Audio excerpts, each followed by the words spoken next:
and other 2024 disasters, as well as the broader impact of FEMA's disaster recovery policies on the agency's response efforts. First and foremost, our hearts go out to everyone affected by these disasters. Communities impacted by these storms are clearly facing a long and difficult road to recovery. While we might not always agree on who should be the tip of the spear when it comes to emergency response, survivors deserve to know that help is available and taxpayer resources intended to provide for their recovery should be used effectively and fairly. Just last week, there were extremely concerning press reports from Lake Placid, Florida, that FEMA skipped over homes impacted by Hurricane Milton that displayed signs supporting President-elect Trump. While the FEMA administrator quickly responded that the employee was terminated, it is very clear from a recent interview that the employee believes she was carrying out direction from the agency and suggested that this avoidance tactic occurred not only in Florida, but also in the Carolinas. Last month, while FEMA was quick to issue a rumor control page arguing that criticisms of the response would discourage people from applying for aid, FEMA workers themselves were apparently avoiding the very disaster victims we're talking about. Let me be clear. The thousands of men and women who deploy to help communities across this nation serve an important role for the American people. I'm not disparaging those workers. To the contrary, it seems this particular worker believes she is being treated like the scapegoat, and if that is the case, more people at FEMA must be held accountable. In response to these claims, the committee sent a letter to the administrator last week requesting information and documents pertaining to the allegations of this FEMA employee. The chair asks unanimous consent that this letter be included in the record without objection, so ordered. I hope we will get responses to the questions posed in that letter and that the administrator is prepared to discuss the issue today. More broadly, as we assess FEMA's response to recent disasters, I believe there are other critical areas we also need to address. First, aid needs to reach impacted communities quickly without unnecessary bureaucratic obstacles. Early on, there were reports from North Carolina, in particular, residents concerned about FEMA's slow reaction pace to the storm and feeling as though they were left to fend for themselves. In fact, there are still areas FEMA has not reached to assess damage. I can't wrap my head around the fact that the federal agency charged with leading our response to disasters cannot seem to maneuver to homes in the mountains of western North Carolina. I mean, as an editorial, my goodness, one of the members of Congress was somehow able to navigate to these areas. I was in contact with him asking for the information because I couldn't get it anywhere else, and he was giving me firsthand accounts at the time. Well, then we learned how long of a process it's been for FEMA to deliver temporary housing trailers to communities in western North Carolina living without power and heat. Clearly, something is wrong with FEMA's process. I hope that my congressional colleague on our first panel will provide us, or colleagues, will provide us with candid insights into FEMA's response to Hurricane Helene. The successes you've seen, and the areas where there is cause for concern. In past disasters, we've seen delays in relief reaching the ground, sometimes due to the scope of the disaster's impact and the resulting infrastructure damage, but also because of red tape and complex requirements. It seems at every turn there's some regulation, policy, or this is the way we've always done it approach that defies common sense.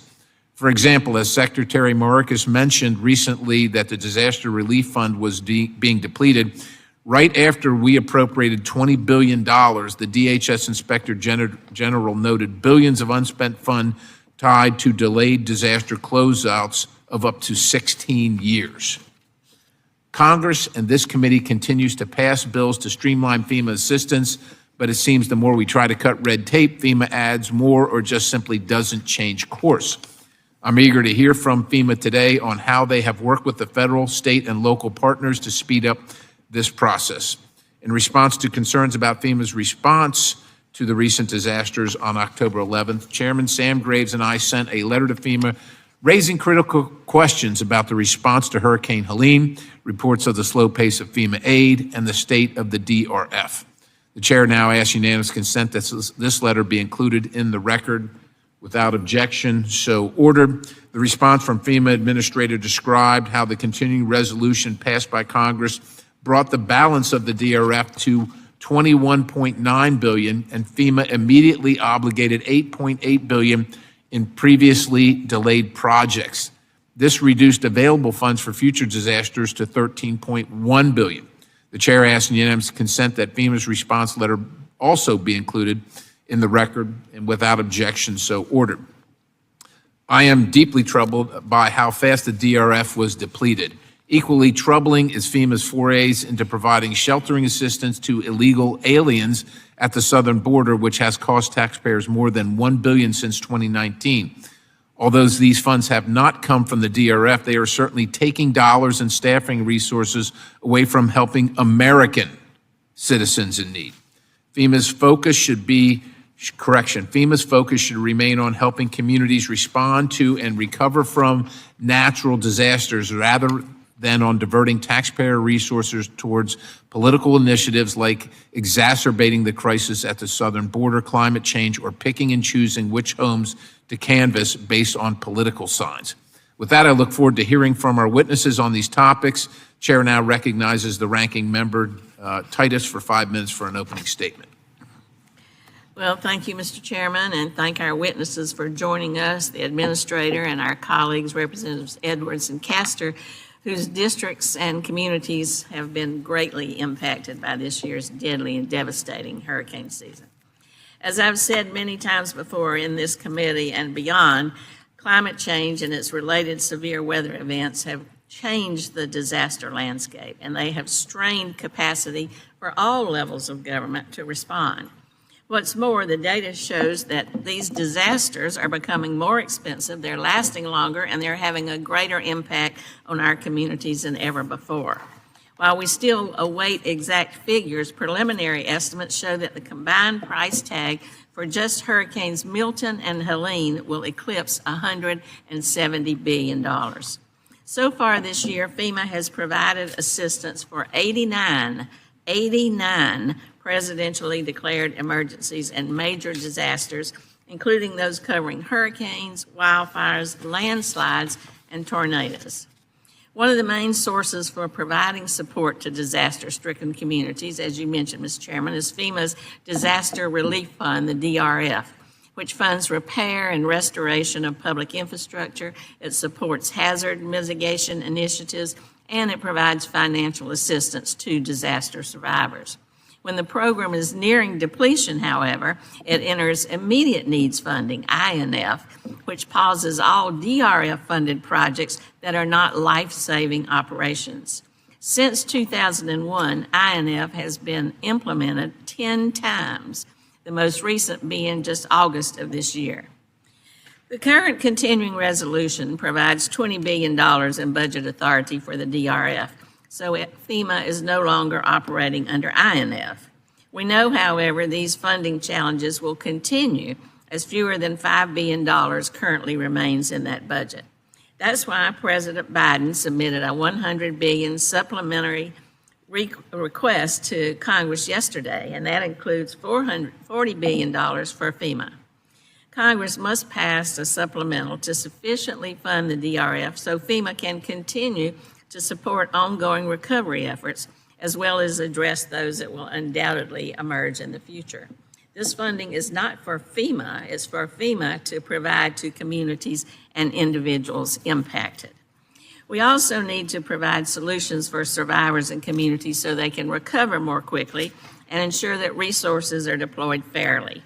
One of those solutions is my Disaster Survivor Fairness Act, which I introduced with my colleagues, Congressman Garrett Graves, Troy Carter, and Congresswoman Jennifer Gonzalez-Colon.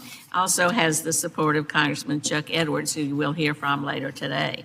One of the most important aspects of the bill, which has already passed this committee unanimously at the beginning of the Congress, is to simplify the process for seeking assistance following a major disaster. It does this by creating a universal relief application across federal agencies so that we can ease the burden on families and small businesses, get rid of some of the red tape, speed up the process, because this is the worst days of their lives and they need to have at least some assistance in the application process. In this committee, we've held numerous hearings on the challenges faced by FEMA's workforce, and I look forward to discussing those today. As we move forward, however, we must also acknowledge the impact misinformation has on the ability to respond to these events. I was disgusted with the ridiculous rumors that were floating around, cautioning people that government was going to bulldoze over their communities, seize their homes, and divert disaster aid to other programs. And those who perpetuated these claims, spread the claims, claimed that they were legitimate. Well, shame on you. That just makes the process even worse. I was also very upset to learn that a FEMA employee directed her disaster survivor assistance team to skip homes that had Trump signs. I condemn the employee's decision about discriminating with aid. That should never be the case. And Administrator Criswell immediately did the right thing when she learned about this incident by firing the employee and referring the case to the Office of Special Counsel. To my colleagues testifying today and to Administrator Criswell, we recognize the challenges you're facing, and this committee wants to do what it can to help aid you, help those in the recovery process. So I look forward to your testimony and hope that we can stick to the issues at hand and not use this as a springboard to get into politics, and I yield back. Chair thanks the gentlewoman. The chair now recognizes the chairman of the full committee, Mr. Graves, for 5 minutes for his opening statement. Thank you, Chairman Perry, and I do want to thank our witnesses for testifying today. This hearing comes at a crucial time. We're being told that a supplemental appropriations bill is needed after Congress recently appropriated $20 billion to the Disaster Relief Fund. There have been ongoing concerns about how long FEMA takes to provide aid and rebuild after a disaster. Further, this committee has highlighted concerns that the Biden administration has prioritized equity, climate change, and assistance to migrants over disaster victims and readiness and response efforts. And then we add on top of all of this the recent shocking reports that FEMA workers purposely avoided hurricane-impacted homes and that displayed signs in support of President Trump. Each of these reports alone are unacceptable, but combined, they show a pattern of incompetence within the agency. And for more than a decade, I have sponsored and supported numerous pieces of legislation aimed at speeding up FEMA aid, cutting the bureaucracy and the red tape, and creating more transparency. But it seems that despite these efforts, FEMA somehow finds new ways to make the recovery process more difficult for impacted communities. The agency is accountable directly to the president, and so the buck stops with the president regarding the constant mismanagement and lack of focus at its core mission. And I trust that under new leadership, we will finally be able to reform FEMA in a way that works to support all Americans and refocus the agency on what it is supposed to do, and that's help people prepare for and recover from disasters without regard to an individual's political views. And with that, Mr. Chairman, I would yield back. Chairman thanks the gentleman. The chair now recognizes the ranking member of the full committee, Mr. Larsen, for 5 minutes for his opening statement. Thank you, Mr. Chairman. Thank the subcommittee ranking Deanne Titus. Just one more speech, and we'll get to the members of Congress panel. But thanks for calling this hearing today. The devastation that Hurricanes Helene and Milton created in the Southeast and Appalachia is gut-wrenching. Over 200 individuals lost their lives to Hurricanes Helene and Milton. The storms have left over $170 billion of damage in their wake. So that's the dollar amount we know of. Damage to water infrastructure in western North Carolina was so severe that much of the region still does not have drinkable tap water. To aid affected communities, the administration approved major disaster declarations for Florida, Georgia, North Carolina, South Carolina, Tennessee, and Virginia. So the recovery will take a lot of work, and we are ready to provide the resources needed. And I'm grateful that Representatives Edwards and Castor are here today to share what they've seen on the ground in their districts as a result. And I think they, along with the rest of Congress, would agree that we have to focus on passing a disaster supplemental immediately. Without funding, federal agencies, including FEMA and the Small Business Administration, cannot fulfill their missions and help disaster survivors. For over a month now, the Small Business Administration Disaster Fund has been empty. In that time, the applications of over 11,000 survivors have been approved for disaster loan assistance, but they will not receive any money until Congress makes more funding available. It's not a new problem. Congress has failed to approve critical long-term recovery funds for disasters in 2023 and 24 that occurred in 21 states, ranging from Alabama and Arkansas to Texas, Vermont, and Washington State. FEMA's Disaster Relief Fund is once again approaching concerningly low levels with less than $5 billion remaining. That sounds like a lot of money, but it is not a lot of money when you consider the cost of these disasters. Disaster survivors should not be left wondering if promised disaster aid is coming. After losing everything, families should be focused on rebuilding their lives, not worrying about congressional dysfunction. Again, this is not isolated to the challenges that the people in North Carolina and Florida are facing. They are challenges that even my constituents are facing from previous disasters. So I would just call on the Speaker to schedule a vote for Congress to consider President Biden's $100 billion disaster supplemental request as soon as possible. Now, in the wake of catastrophic disasters, it's important for Congress and FEMA to take stock of lessons learned. The misinformation that has circulated after recent disasters is creating barriers to recovery and putting disaster relief workers at risk. The presence of misinformation after disasters is not new. After Hurricane Katrina, false reports of widespread looting bred chaos and led to the tragic shooting of civilians, as an example. After the Maui wildfires, bogus claims that the federal government would steal survivors' land were widely circulated, harming those in need of assistance. And however, false rumors following Hurricane Helene, especially in North Carolina, were described by Administrator Criswell as the worst misinformation she's ever heard. These rumors increased distrust in the federal government, resulting in armed threats against FEMA workers in the field and caused some survivors to refuse federal assistance. The spread of misinformation on social media after disasters is increasing, and this committee needs to work with FEMA to find solutions that can contain this phenomenon in the future. Disappointed that the president-elect himself amplified the misinformation by falsely claiming FEMA spent all of their funding on housing undocumented migrants. We can have a difference of opinion on whether that funding should occur, but that information was false. He also said FEMA would provide only $750 to disaster survivors who lost everything, which again is false. To set the record straight, disaster survivors may be eligible for up to $42,500 of home repair assistance and $42,500 of other needs assistance from FEMA, and perhaps the debate we should have is whether that should be increased or not. And it is the responsibility of all members of Congress to correct that record, regardless who is providing the misinformation, and lead rather than amplify. Lead in providing good information like Representative Edwards did unapologetically and consistently in Western North Carolina. Now, reports following Helene and Milton also indicate it's still too difficult for survivors to access FEMA assistance. Again, not isolated to Helene and Milton, same problem in my district and many other districts around the country in previous disasters. First, the lack of a universal application for federal assistance means survivors may have to complete separate applications for several federal agencies to receive the assistance they're entitled to.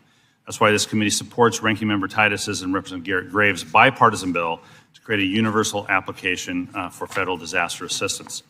Second, I'm troubled by reports that 47% of calls made to FEMA during the week of October 14 through 20 were not answered, and that of the more than 260,000 survivors that registered for FEMA assistance, nearly 50% have been denied. Difficulty accessing this assistance is not unique to this disaster. The Government Accountability Office conducted nationwide interviews about disaster responses occurring between 2016 and 20 and found that FEMA regularly faces challenges managing its call center and field staff. FEMA often responds to high denial rates by saying survivors can appeal their award decision. That is not an adequate response, nor is that an adequate solution. Eligible survivors should have to fill out one application for FEMA assistance, and this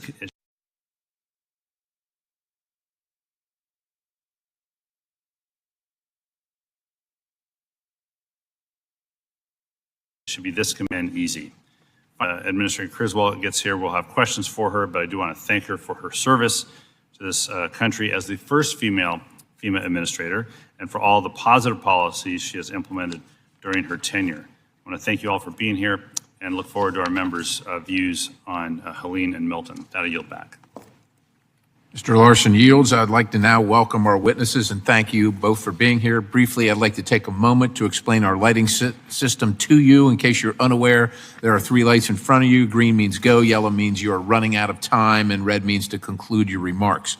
Chair asks unanimous consent that the witness's full statement be included in the record without objection, so ordered. Chair also asks unanimous consent that the record of today's hearing remain open until such time as our witnesses have provided answers to any questions that may be submitted to them in writing without objection, so ordered. Chair also asks unanimous consent that the record remain open for 15 days for additional comments and information submitted by members or witnesses to be included in the record of today's hearing without objection, so ordered. As your written testimony has been made part of the record, the subcommittee asks that you limit your oral remarks to 5 minutes. We will now turn to our first panel with that. Congressman Edwards, you are recognized for 5 minutes for your testimony. Thank you, Chairman Perry, Ranking Member Titus, and the members of the subcommittee. I appreciate this opportunity to speak to you today about FEMA's response to Hurricane Helene in North Carolina's 11th Congressional District. As a former member of this subcommittee, it's a privilege to offer a unique perspective, especially after being on the ground for 7 weeks during one of the deadliest storms to hit the mainland United States in the last 50 years. To put this disaster into perspective, Hurricane Helene took 230 lives across 7 states. 102 of those lives were in North Carolina. And tragically, 80 of those were from the district that I represent. 80 of those were from the district that I represent. Only 3 storms since 1950 have claimed more lives, with Hurricane Katrina being the most notable among those. The storm struck western North Carolina on September 27, 2024. The National Weather Service issued early and dire warnings about the threat of catastrophic flooding, as 10 to 15 inches of rain had already swelled rivers and creeks over the previous 3 days. And while this storm claimed 230 lives, I think it's important for me to tell you that NOAA and the National Weather Service worked expertly to save countless more lives. However, the destruction that followed was immense. In some areas, water crested up to 40 feet above its normal levels, destroying entire communities as it rushed through the mountain valleys, carrying away homes, cars, and roads. And massive landslides crushed many unsuspecting victims while they thought they were in the safety of their homes from the raging waters. In the aftermath, FEMA's response was in some ways effective, but there were significant issues that need to be addressed. FEMA's core responsibility is to coordinate federal emergency management efforts and support state and local officials with critical resources. It seemed to me and many local officials in western North Carolina that it took up to 3 days before there was any real visibility from FEMA. And that's just simply not good enough. Allow me to put this in perspective. The storm was over on September 27th for all practical purposes at about 10 a.m. We had 1 million people without power. We had 25 water systems destroyed. And for it to take 3 days for the visibility of FEMA is just not acceptable. There were folks in their homes not only without power, they couldn't flush toilets, they had no drinking water. We were shut off from the rest of the world. And I can't help but think, had this been an attack on American soil, should it take 3 days to see any real evidence of help from our federal government? I would hope not. The distribution of supplies in the immediate aftermath of Helene left much to be desired.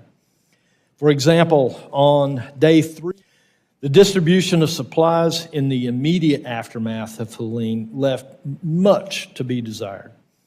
For example, on day 3 after the storm, FEMA announced to me that it had delivered 400 pallets of desperately needed water to western North Carolina. But when asked where those supplies had been delivered, FEMA couldn't provide one single location. They deferred responsibility to the state, which left local officials in the dark about where resources were going and who could also not answer my simple question. A major concern in my district was FEMA's slow response in getting boots on the ground in some areas. For example, in one county, FEMA didn't arrive until over a week after the storm. And it wasn't until 20 days later that a disaster recovery center was opened. In addition, FEMA's communication with local governments and the public was inconsistent and at times confusing. On one occasion, FEMA sent out a press release stating that a disaster recovery center would close temporarily without informing local officials, only to retract it hours later after confusion, numerous inquiries, and local demands. Other failures include FEMA personnel changes with little or no notice to county governments, no-shows for scheduled appointments, issuing hotel vouchers to displaced families that could only be redeemed 2 hours from those displaced families' work or school, an inefficient inspection process that slows consideration of critical benefits, and the 50% threshold for substantial improvement and substantial damage definitions and their required actions are riddled with inconsistencies and irrational thinking. I could share with you many other breakdowns in the FEMA response, but 5 minutes is just not enough time. My office has also seen a significant number of casework issues related to FEMA's individual assistance process. Constituents have reported receiving confusing correspondence, especially regarding initial denials, which only adds to the stress and confusion for people already dealing with the aftermath of the storm. I don't share these issues to criticize FEMA or its employees on the ground. Many hard-working men and women are doing everything that they can in incredibly difficult circumstances. However, as Congress, it's our job to conduct rigorous oversight and ensure that FEMA is held accountable and improves upon their processes. We must address the flaws in FEMA's response to prevent further delays and confusion in the recovery process. And in conclusion, the people of Western North Carolina are tired. The grief that they're experiencing is compounded by bureaucratic missteps, delays, and poor communication. Thank you again for this opportunity, and I would welcome any questions that you may have. We thank the gentleman from North Carolina. The chair now recognizes Congresswoman Castor for 5 minutes for her testimony. Well, thank you, Chair Perry and Ranking Member Titus, Chair Graves, and Ranking Member Larsen, and the entire committee for the opportunity to testify before the committee today. I really appreciate the opportunity to be here with Congressman Edwards. My heart goes out to your community, Congressman. Many Floridians have a special relationship with Western North Carolina. We always think that this is a place that we can go to escape many of the impacts of the extreme hot summer heat. So I don't think there's anywhere you can go right now to escape a lot of these extreme events. So we've got to do a better job providing for our neighbors, strengthening our infrastructure. But this hurricane season was particularly costly and deadly for my community and the state of Florida. Think of the West Coast. Think of from Congresswoman Kamek's district in the Big Bend down through Rep. Billirakis to Luna to Buchanan over probably Congressman Webster. When Milton came over, it even spawned hurricanes over on the East Coast in Rep. Mass district. So this had really started in August. Hurricane Debbie dumped an extraordinary amount of rainfall, 10 to 14 inches on the state. But the real damage came September 26 with Hurricane Helene. It roared up the Gulf, bringing a record 7 feet, 8 inches of storm surge along the coast. So it has flooded out thousands of homes. It swamped the Coast Guard Air Station. It swamped MacDill Air Force Base, that's the home to Special Operations Command and Central Command. It washed away the navigational, the channel markers for Port Tampa Bay, so fuel could not be delivered. Whole neighborhoods were ruined and businesses ruined. But then 2 weeks after that, on October 9th, with some of our neighbors still in shelters, Hurricane Milton slammed into the state with wind speeds up to 105 miles per hour and a new record rainfall total of up to 18 inches in some areas that they said was a 1 in 1,000 year flood event. So if you survived the storm surge of Helene, it's likely that you were flooded out weeks later by Milton, and many of the rivers took weeks to crest. There were widespread power outages for some people well over a week. This inhibited the ability of small businesses to bounce back. Many of them, these small business owners, you know, are just, they have a very limited range of what they can take. So when power was out, when fuel could not be distributed, when we have police officers guarding gas stations, folks are really asking, there must be a better way. So here are a few recommendations on the aftermath and what I saw leading up to the catastrophes and the aftermath. The misinformation regarding FEMA was a real distraction. It was unnecessary. A lot of time was spent on combating that false information rather than encouraging people to sign up. Communities need to understand where the damage has occurred, and people need those emergency funds right away.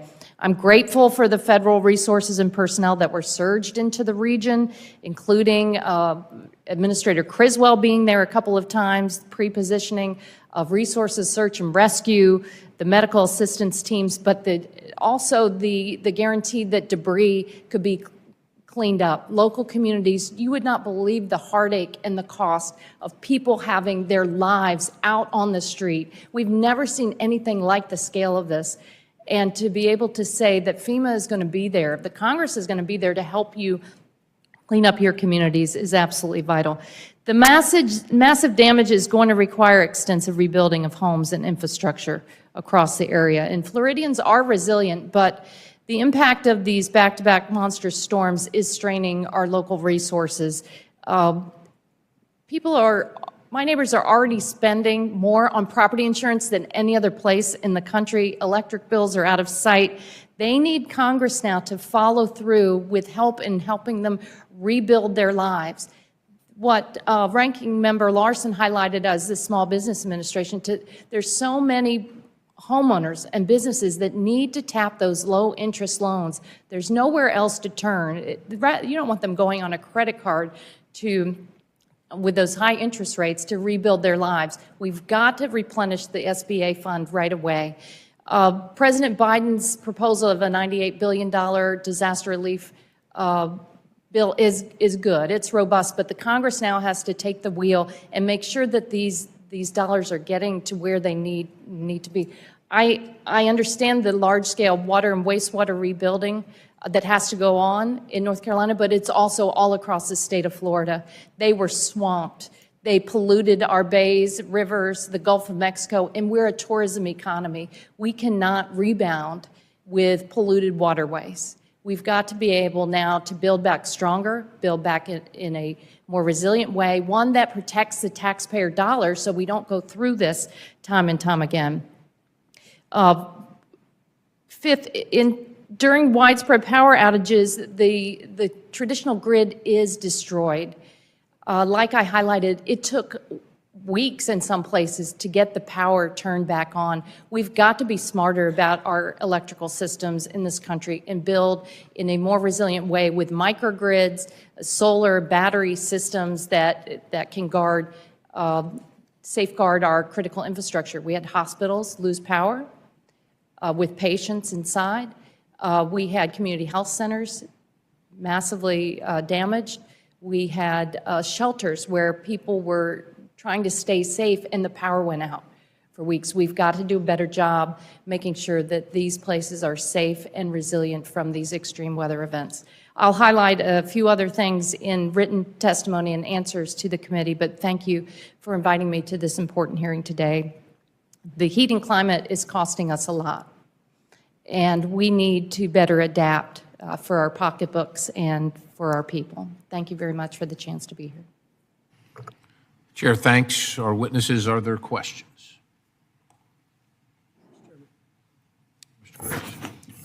don't have any questions. I just want to, first of all, tell you how much I appreciate your efforts on behalf of your constituents. I did have the opportunity to visit Western North Carolina with Congressman Chuck Edwards, and just so sorry for what happened to you and your constituents. I know that you're both working really hard to get them back on their feet. I want to thank you for your service, and again, just know that we're praying for y'all's folks, and really sorry that y'all are having to go through this. But thank you.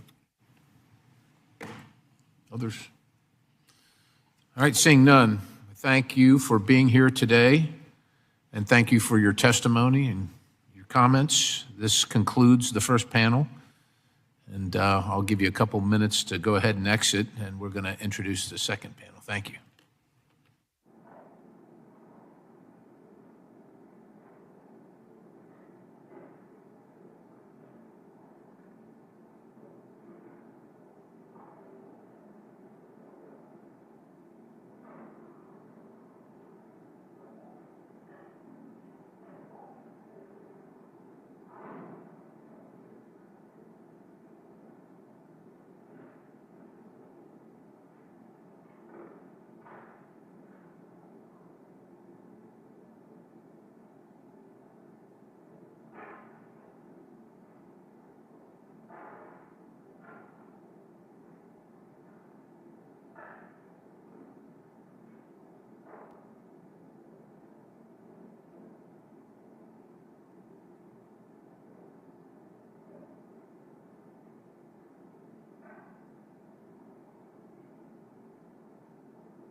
All right, Administrator Criswell, thanks for your patience here, and thanks for your service.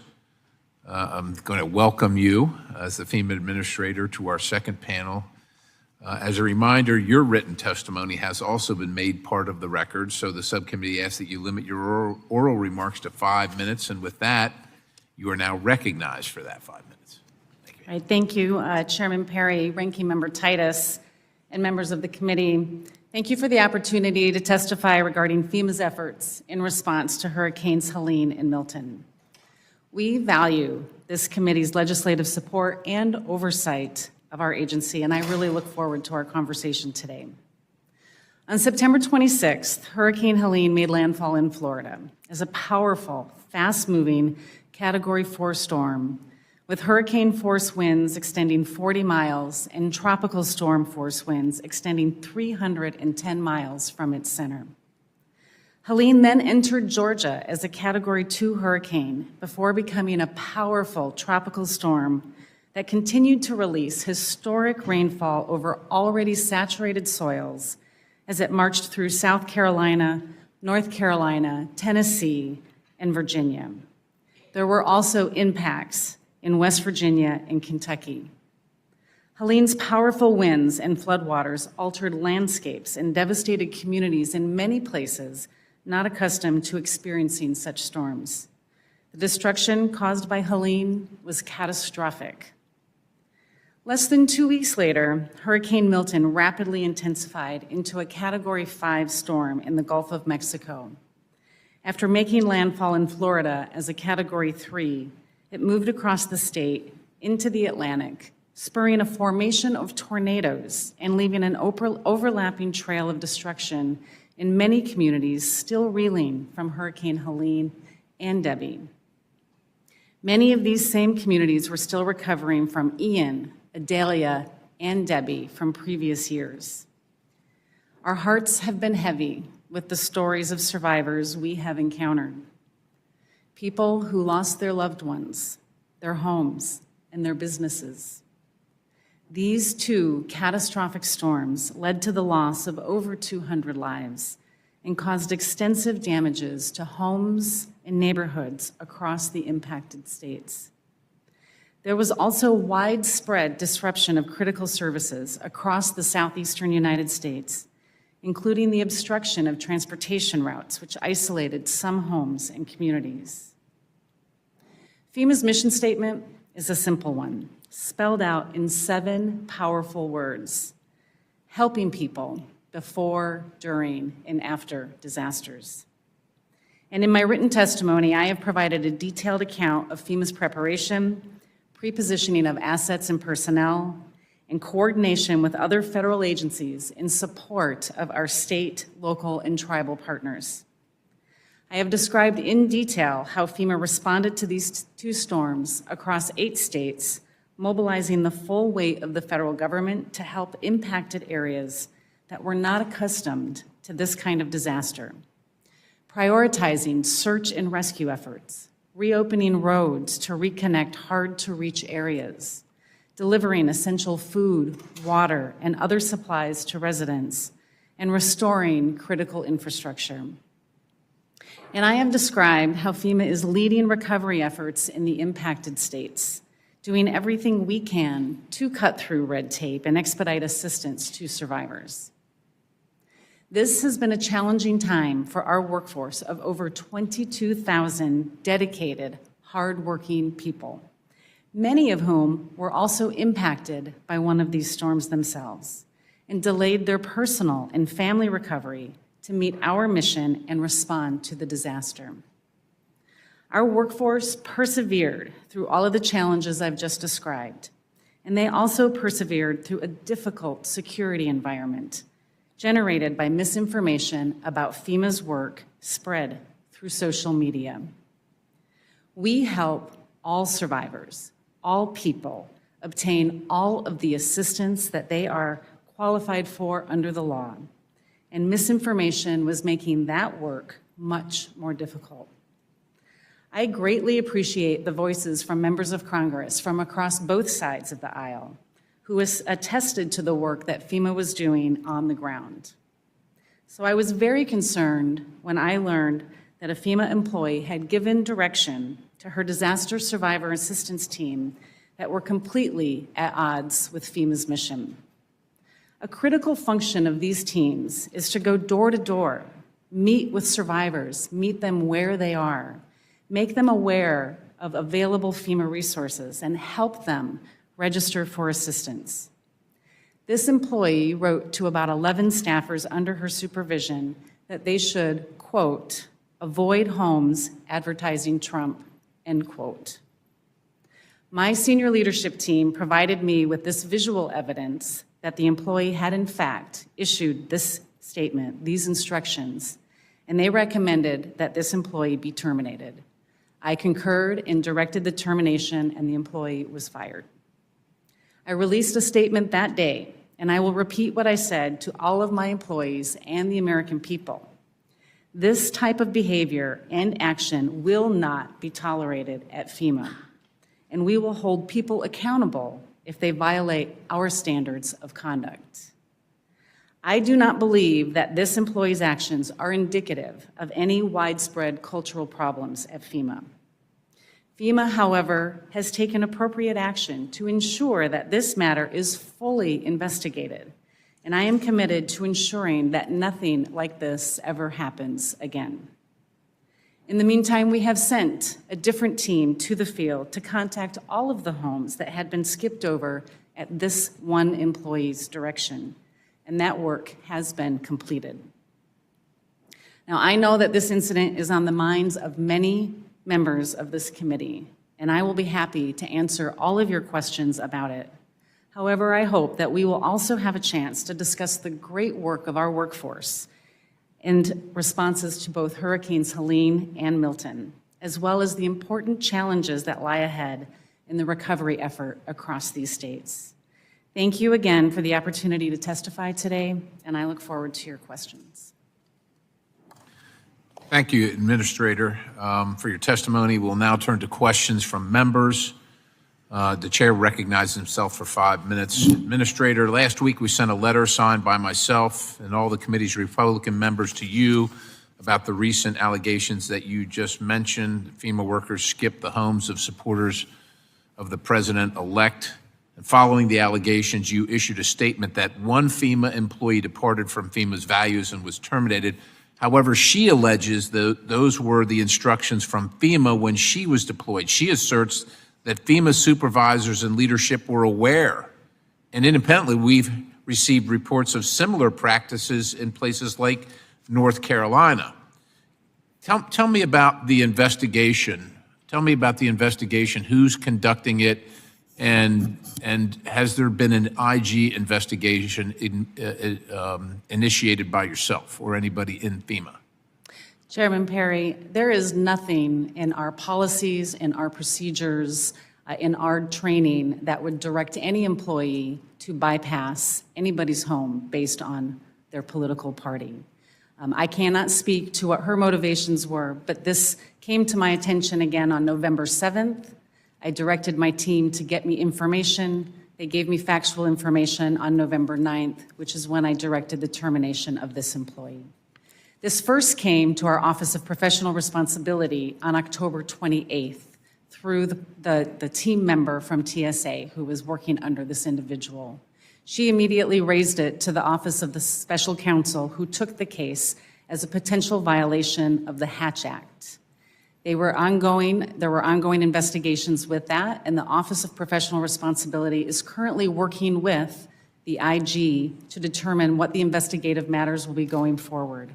The IG has not of yet stated they want to investigate this, but I highly encourage them to take on this case and look and see if this was a widespread issue or if this was just a single incident. So you're working with them and you've encouraged them, but you haven't requested they do so. Now, according to your employee, Ms. Washington, who was asked, and this is a public report, these orders came, who she stated, so you're telling me these orders came from somebody above? And she said, correct.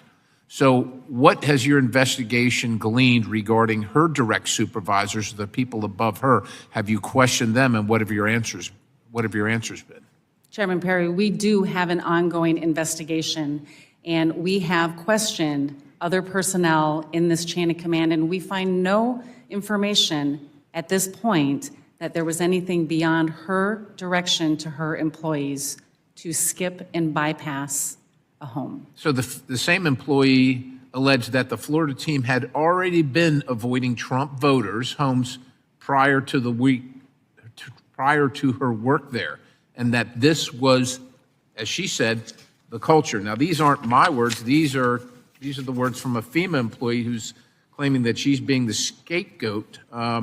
She said, but I'm just simply executing again what was coming down from my supervisors. Do you know, how many supervisors does she have? How many people above her before she gets to you? She is a crew lead, which is the lowest level of supervision. So there's a lot of people above her, so to speak, in There the are chain of several command. people. I'd be happy to forward an organizational chart that would show where she sits within the organization. And your investigation has spoken to certainly the immediate and maybe 2 or 3 steps above that? We have an ongoing investigation, Chairman Perry, to determine if there was any additional acts that violated our core values of compassion, fairness, integrity, and respect. Okay, And so at I this get there's time, an we have ongoing found none. investigation, but this isn't a law enforcement thing where you can't say, well, we have an investigation, so we can't talk about it. You can talk about this. Does the investigation include her immediate supervisors and several steps above that? The investigation includes those that were deployed in this particular incident, and we have found no evidence that there is anything beyond this one employee's specific direction. You found no evidence at this point. Let me ask you this. Now, you can understand that from America's perspective, certainly the people that weren't visited when FEMA was in town, that it would be in FEMA's best interest to just investigate this internally, say this is a one-off employee, that this claim of hers that it's a culture is just her trying to kind of make sure that the responsibility, the accountability doesn't fall on her. Why shouldn't this be an independent investigation by at least somebody like the IG? The actions that this employee took are unacceptable. I know that, and you know that. We And agree I on would that. welcome an investigation by the IG. But you haven't requested. Will you request one? I will request one. Thank you. The chair now recognizes the gentlelady, the ranking member from Nevada, Ms. Titus. Thank you. I mentioned in my opening statement about how FEMA in the new reality has to deal with misinformation. And then you heard one of our witnesses, the Congress lady from Florida, mention how it had been a problem as they tried to recover from the hurricanes. I wonder if you could talk to us about what kind of policy or official strategy y'all might be developing to deal with misinformation and how it does indeed hurt your attempts to get relief out to people who've been hit by these disasters. Ranking Member Titus, we have experienced some level and type of misinformation probably throughout FEMA's history. We have a standard practice of standing up a rumor control page where we can put factual evidence out there. Because part of it is we also have a lot of people that are trying to defraud those that have just lost so much and pretending to be a federal agency such as FEMA to register even on their behalf. So we have had a standing practice of, when we identify this information, of standing up some type of mechanism to ensure that the general public can get factual information from a validated government source. In this case, it would be our source. But we continue to see this rise. We saw an increase in the amount of misinformation during the response to the Maui wildfires. But the amount of information and misinformation that we saw during the responses to Hurricanes Helene and Milton was at a scale that I had never seen before. And so this requires us to now include in our planning and preparedness how we are going to be able to reach people. The goal is not necessarily to take down misinformation, but how do we ensure that people are getting actual correct information so they're not afraid to reach out to their federal agency and apply for the assistance that they need, that they deserve, and that they're eligible for under the law. Do you provide this information in different languages, and do you work with community leaders who can help you to get the information out, just not elected officers, but church leaders or civic leaders? We work in a number of ways. For example, during Maui, we had one of our Native Hawaiian employees develop a public security safety announcement and delivered that out through her own social media channels to let people within her community know that they could and should apply for assistance. I remember an opportunity during Hurricane Ida in Louisiana where we found a Vietnamese community and we developed information in their native language and sent it out through their channels, and it was one of our most watched videos on FEMA, so we could get them actual information about what resources were available for them. We have a strong network through our faith-based leadership team to reach out to local faith leaders to help us get the information out to individuals and communities that may be apprehensive to try to reach out and apply for assistance. This is a team effort. It takes all of us in this holistic approach to be able to ensure anyone that was impacted by any natural disaster has access to the programs that we have and that we remove the barriers for them receiving the critical assistance to start their recovery process. Thank you for that. You know, GAO consistently reports that y'all are drastically understaffed. We've tried to address that by having people be able to take time off and go back to their jobs to go and fight disasters. I think the most recent figure was 35% below what's needed. And we continue to put increasing demands on the agency. We point out how you fail to be there in a certain amount of time or not enough people on the ground or not fast enough. But if you don't have the people and the resources to do this work, what can you expect? So Could you talk to us a little bit about how you're addressing those staffing challenges and what we might do to be able to help you? The number that we report on our daily operations brief, which has been in the news as of late, showing that we had less than 5% of our personnel available, is one very specific part of our workforce, and that's those that are solely responsible to deploy to disasters, our disaster workforce. But we have a layered staff to approach when we have multiple events or catastrophic events like we experienced during Hurricanes Helene and Milton. We reach out to our steady state staff and we deploy them out into the field. We have our surge capacity force, which can bring in members from across the federal government that can go out into the field for 30 days. And we had over 800 members from across the federal government that went out into the communities to support them. This type of layered staffing approach is what we plan for. We plan for multiple events like this, but we appreciate tools like the CREW Act that was passed recently that give us the flexibility to recruit more people into our reservists, our intermittent workforce, which are really the heart of what we do. And that's the workforce that we need to continue to focus on because we don't need everybody every day. But given the amount of disasters that we are experiencing, this surge availability of our intermittent, our reservist workforce is critical to us being able to do the work. Thank you. Yield back. Chair thanks the gentlelady. The chair now recognizes the gentleman from Louisiana, Representative Graves. Thank you, Mr. Chairman. Administrator, thank you for being here. I want to make note, Mr. Chairman, we've discussed Hurricane Helene and Hurricane Milton. We have not discussed Hurricane Francine. Administrator, I want to thank you for coming down to Louisiana for that, but I want to tell you why we're not talking about that today. We're not talking about that today because the citizens of Lafourche and Terrebonne Parish, where that hurricane made landfall, imposed both a sales tax and a property tax on themselves, have invested nearly $1 billion in building hurricane protection. We are in an interim phase of protection. We have built an 11-foot levee. Storm surge for Hurricane Francine was 11 feet. If that levee had not been there, if we had not done what we did, we would be having a very different hearing today. Administrator, I want to ask you a quick question. There are rumors, reports that FEMA is having discussions with the Department of Treasury about using ARP funds, American Rescue Plan funds, to help out with recovery. Is that accurate?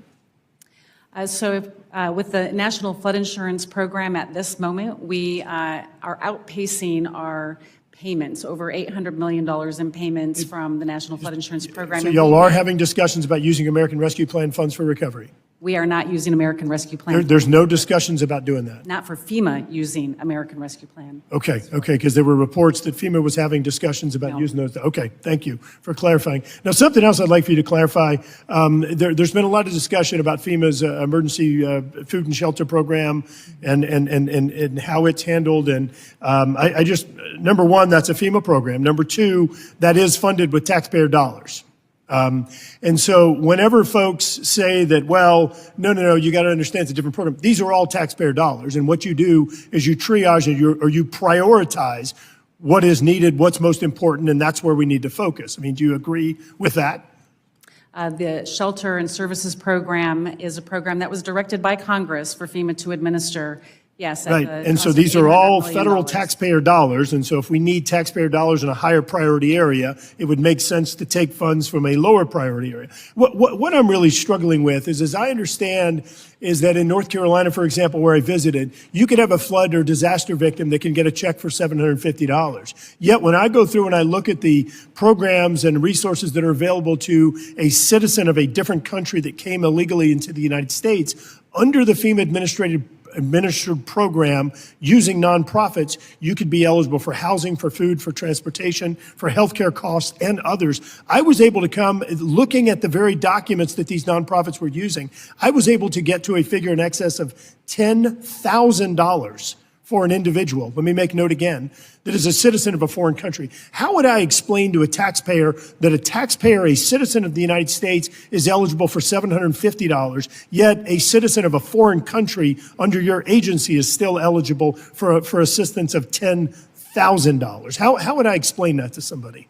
Congressman, the resources that are available to people impacted by disasters are a variety of resources, and that $750 payment is just to cover those immediate needs They are eligible for $42,500 in fiscal year '24 for housing assistance and $42,500 for other needs assistance. Those are the programs that are available to people that were impacted by disasters. So it's very clear that today, and I just visited North Carolina just a few weeks ago, it's very clear to me that there are folks that are in need right now. The disparity that exists in that a citizen of a foreign country that broke the law and came here illegally is they can get a plane ticket paid for, they can get a hotel room paid for. I think 200 and something bucks a night, if I remember right, in some of the areas of maybe around Midland, Texas, somewhere around there. Again, healthcare, food, clothing. We have citizens of our own country that I engaged in North Carolina weeks and weeks after the disaster that have some of those same needs. This is ridiculous. It really is. And I understand that all of these decisions aren't yours, but Administrator, you understand the ridiculousness of this situation, that we're not helping our own citizens, yet we're out there using our own taxpayer dollars when we have a debt right now of $35 trillion as a nation, and we're helping out citizens of other countries when we're not even meeting the fundamental needs of our own citizens. This really is an unacceptable situation. And I think if I were in your situation, yes, I understand you're asking for $100 billion, but I think that we should be looking and asking for reprogramming opportunities, because we've got to prioritize the limited resources that our nation has and focus upon our own citizens. I yield back. Gentleman yields. The chair now recognizes the ranking member of the full committee, Mr. Larsen. Thank you, Mr. Chair. Just to maybe sum up, I heard you say in the case of North Carolina, and probably in the case of Washington State, if something similar happened, someone would be eligible for up to $85,000 of aid. Is that what I heard you say? 42.5 plus 42.5? Yes, sir. 42,500 for fiscal year '24. That went up in fiscal year '25, but that also does not include the amount that we pay to support people in hotels, the amount that we put in to support people in manufactured housing units, or rent reimbursements. Those do not come out of their 42,500. And on the emergency shelter support program, did FEMA create that program? That program was directed by Congress. Congress created that program. Congress created that program. And told you to do it. And asked me to do it, directed me to do it. Yeah, then we don't ask you to do Yeah, things. you don't. We told you to do it. So it's really up to Congress to decide. Congress directed FEMA to administer the legacy program of ESFP humanitarian assistance, and then the establishment. I got it. of SSP. I think we should just issue a mirror to every member of Congress who complains to you about the emergency shelter program, so they can look at who's responsible for doing anything about it, which you're responsible for administering it, but you're not responsible for creating it. Correct. On the disaster relief, so it's $100 billion as a request, not $100 million. $100 billion, Yeah, would it $40 be- billion of which is FEMA's request. $40 billion, which is FEMA's request. And tell me why FEMA needs that supplemental funding, especially for a disaster relief fund, before the end of the year. We were given the ability to spend against the fiscal year '25 budget with the continuing resolution, Right. which was just over $20 billion. Right. We went into that with a negative because we had paused close to $9 billion in payments through our immediate needs funding for fiscal year '24. Right. So the first bills that we paid were those recovery projects in communities across the United States. In Hurricane Helene in Milton, those costs are expensive, and the cost to respond to these two disasters is outpacing all other disasters in the previous 10 years except for Hurricane Maria. And so that is. And I don't want to diminish the importance of Helene and Hurricane Helene and Milton, but in that $9 billion, some of that money went to places that weren't in the Southeast or Appalachia because of outstanding disaster recovery requests. Is that right?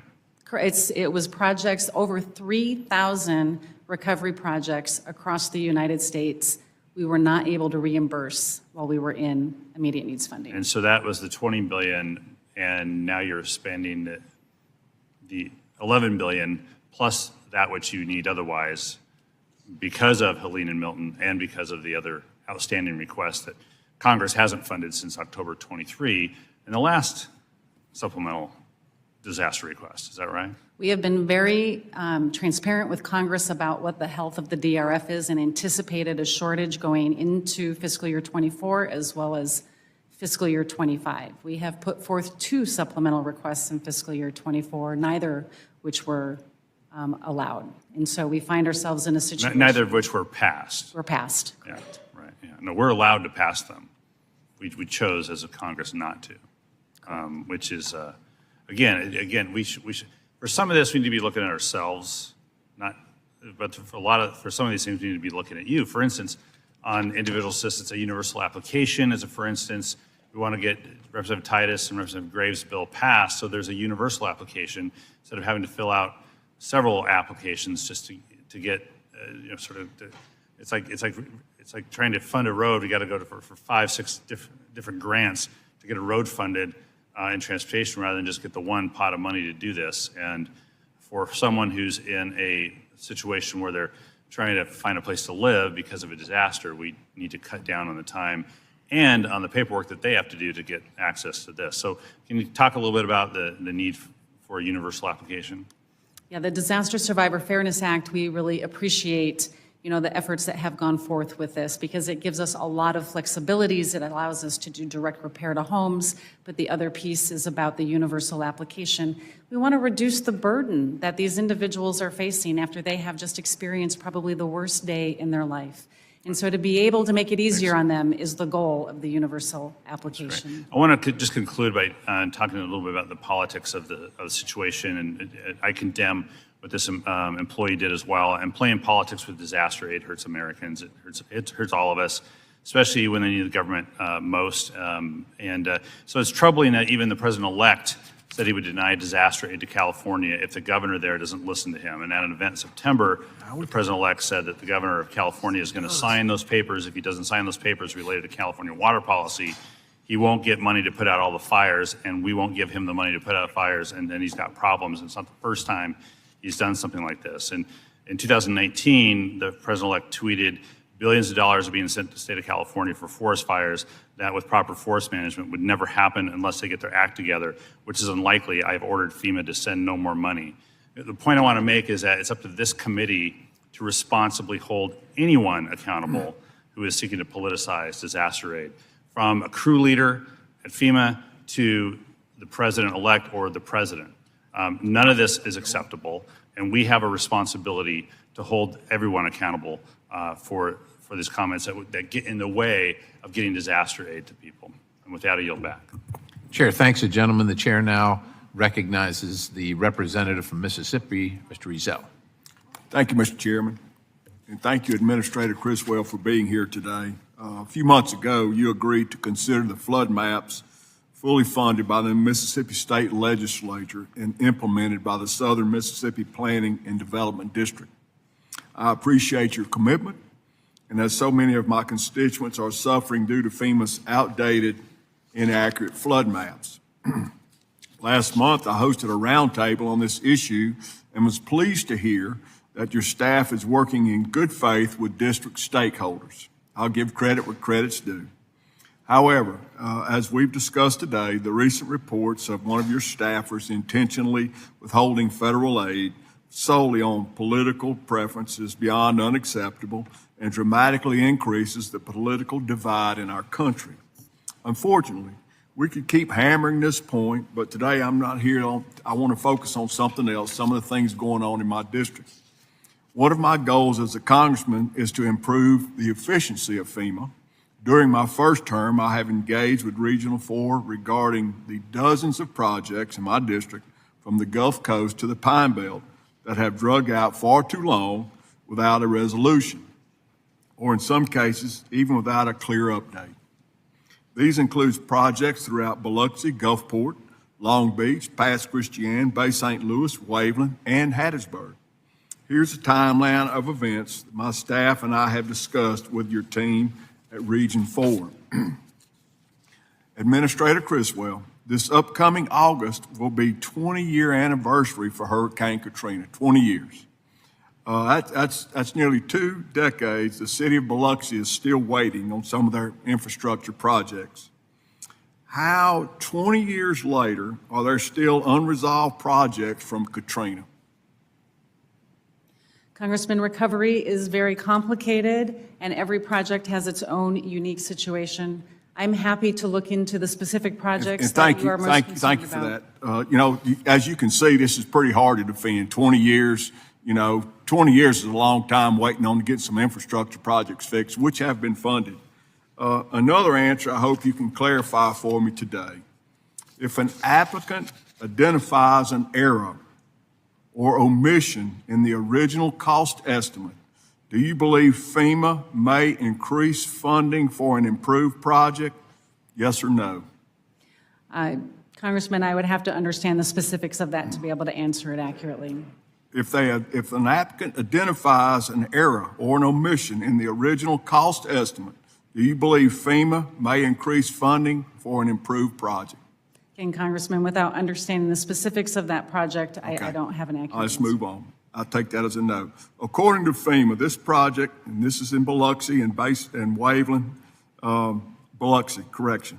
According to FEMA, this project has not been finished because it was not accurately estimated. But I have in writing a letter from FEMA right here that the most recent CEF in 2019 accurately reflected the complexity of the project.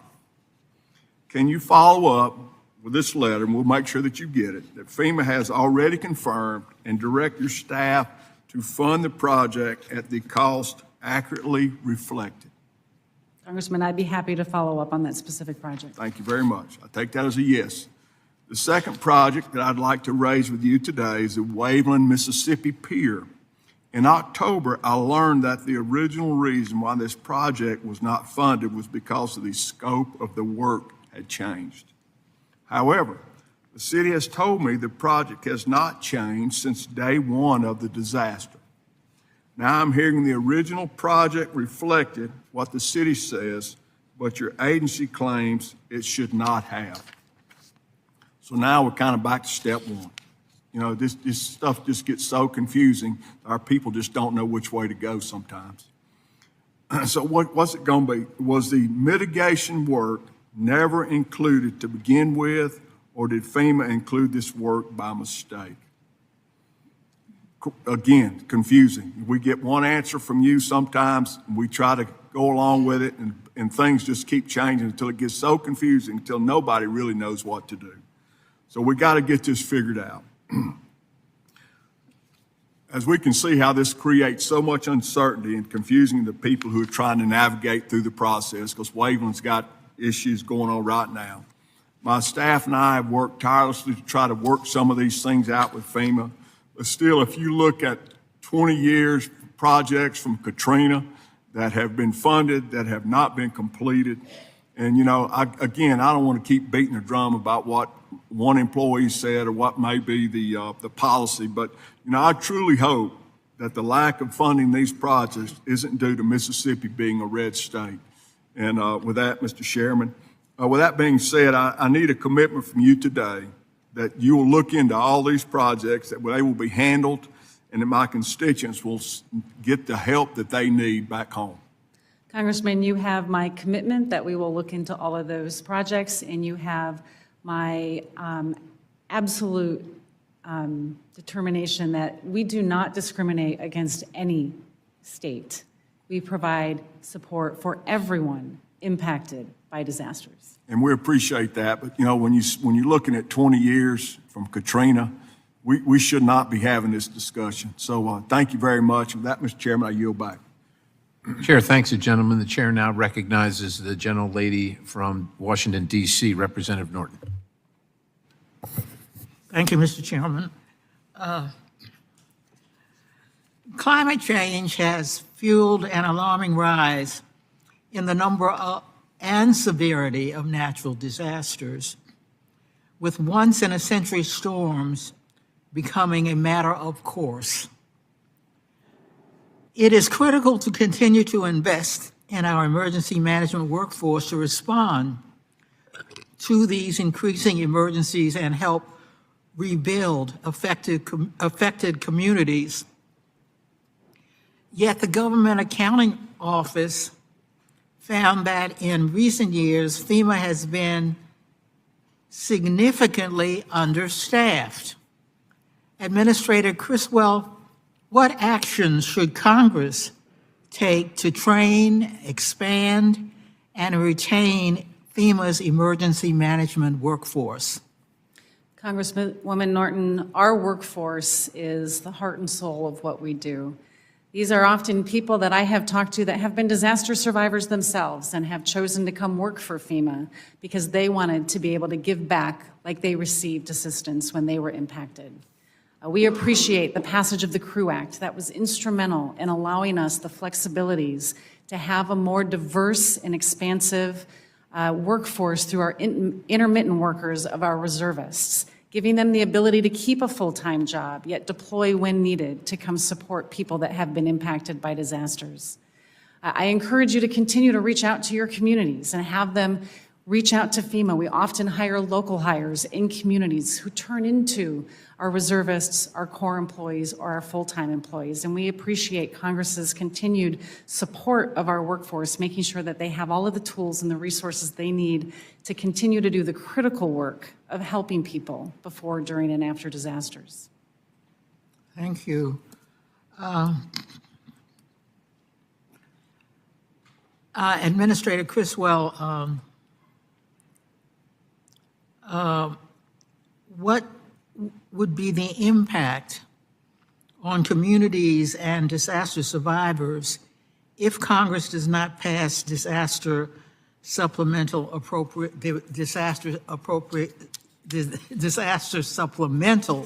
appropriation bill?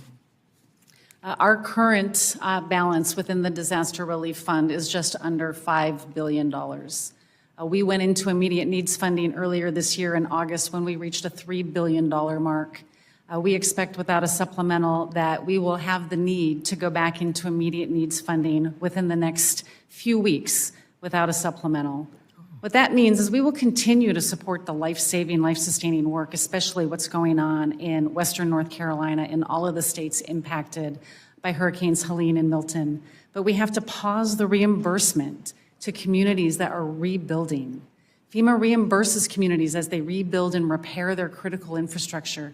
Many of these small rural communities often can't move on to the next project until they get reimbursed from the one that they are waiting for. And so this has a significant impact on a community's ability to have an effective recovery when they don't have the cash flow because they're waiting for the federal government to reimburse them for what they are eligible for under the disaster declaration. I commend you and FEMA's thousands of staff from across the country who left their homes to deploy to communities in need and provide them with assistance in the face of destruction, trauma, and loss. And I urge the House to bring a disaster supplemental appropriations bill to the floor immediately. And I yield back, Mr. Chairman. Chair, thanks to gentlelady. The chair now recognizes the representative from Utah, Representative Malloy. Thank you, Mr. Chairman. Administrator Criswell, I've been sitting here listening to some of my colleagues talk about how FEMA is battling underfunding and understaffing and misinformation. And I just want it noted that I think the willingness of the public to believe information is a symptom of distrust of federal agencies. And being here and answering questions and addressing these problems is probably the best thing we can do to battle misinformation. If FEMA employees are making political decisions that they shouldn't make and being fired for it, and we're talking about it here, I think that'll help. And then as far as funding and staffing issues, they've got to be at least partly caused by deploying FEMA to non-Stafford Act events. And as a member of the legislative branch, I have a responsibility as a member of this committee to exercise oversight of FEMA. And one of the things that we have to look into is whether FEMA's understaffed and underfunded or if they're outside of their mission. I think it's critical as a member of Congress that we hold agencies accountable to be doing the things they're authorized by Congress and only the things they're authorized to do by Congress. So with those observations, I'm going to yield the remainder of my time to Mr. Graves to continue his line of questioning from earlier. Thank you very much, Ms. Malloy. I appreciate it.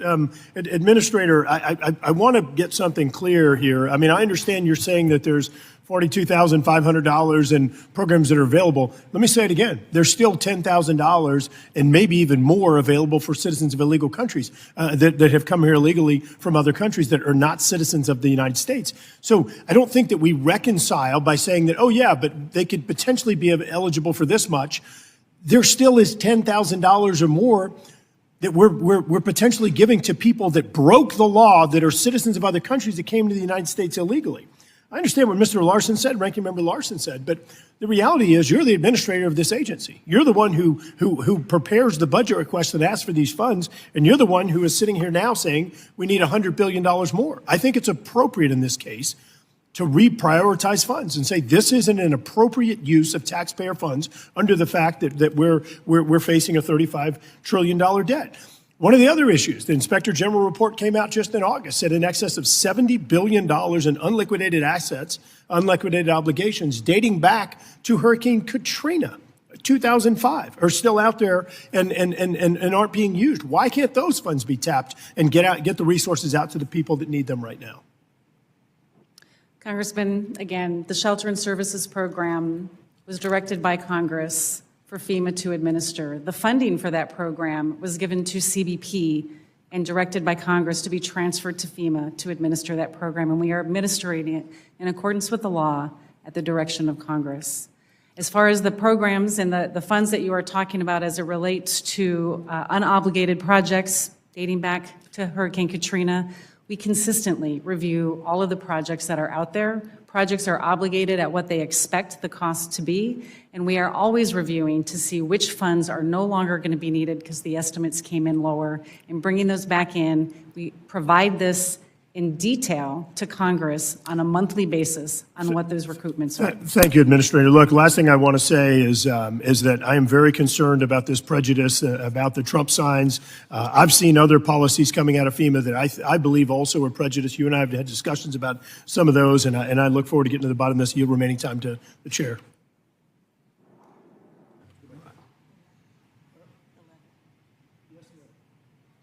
Who'd you yield to? Okay. I'll take the remainder All right, of my thank time you. and yield it to the chairman. Administrator, just to follow up on my friend from Louisiana here. Look, you're an American citizen. Shelter and Services Program, we get it. We agree. Look, not something I would vote for, but it happened, and you have the job of administering it. But you're an American citizen. You see illegal foreign nationals receiving money in the tune of billions of dollars in this administration alone, while your own citizens in your own country for, dealing with an agency for which you work and are being criticized right now because they're not getting the money. Have you requested a reprogramming of this money? I understand it's been thrown in your lap. I get it. Not something I agreed with, but it's in your lap. But you see it. Have you requested a reprogramming of the money? This is funding, Chairman, that we were directed to administer by Congress. We are administering it at the direction of Congress. And you have no interest in reprogramming it? This is funding that was directed to us to administer. I understand, but you're a citizen too. You're working here. So do you see this as a misalignment of priorities when you're asking for more money, maybe rightly so, asking for more personnel, knowing that millions, hundreds of millions, $1 billion sent to people here illegally, while people, the citizens of this country, for which the administration and the organization that you work is supposed to be there for them, aren't receiving that money? Do you have any interest in requesting a reprogramming of that funding? This is funding that was given to CBP and directed by Congress to transfer to FEMA to administer the shelter and services. Yes, ma'am. I understand that, and I guess I get your answer. I would just say this in support of this organization called the Cajun Navy. People are frustrated and upset with FEMA's response, maybe rightly so, maybe not rightly so. But it seems to me that this nonprofit known as the Cajun Navy can get in the game immediately, make changes on the fly that impact people's lives. They don't have to go through a bunch of red tape and cry, we don't have people, we don't have money. They get people and equipment to the site on time and make a difference. And quite honestly, that's what FEMA should be doing. So maybe FEMA should go talk to the Cajun Navy and say, why can't we do what you're doing? What do we got to change here to do that? And with that, I yield, and I now recognize the gentleman from California, Representative Garamendi.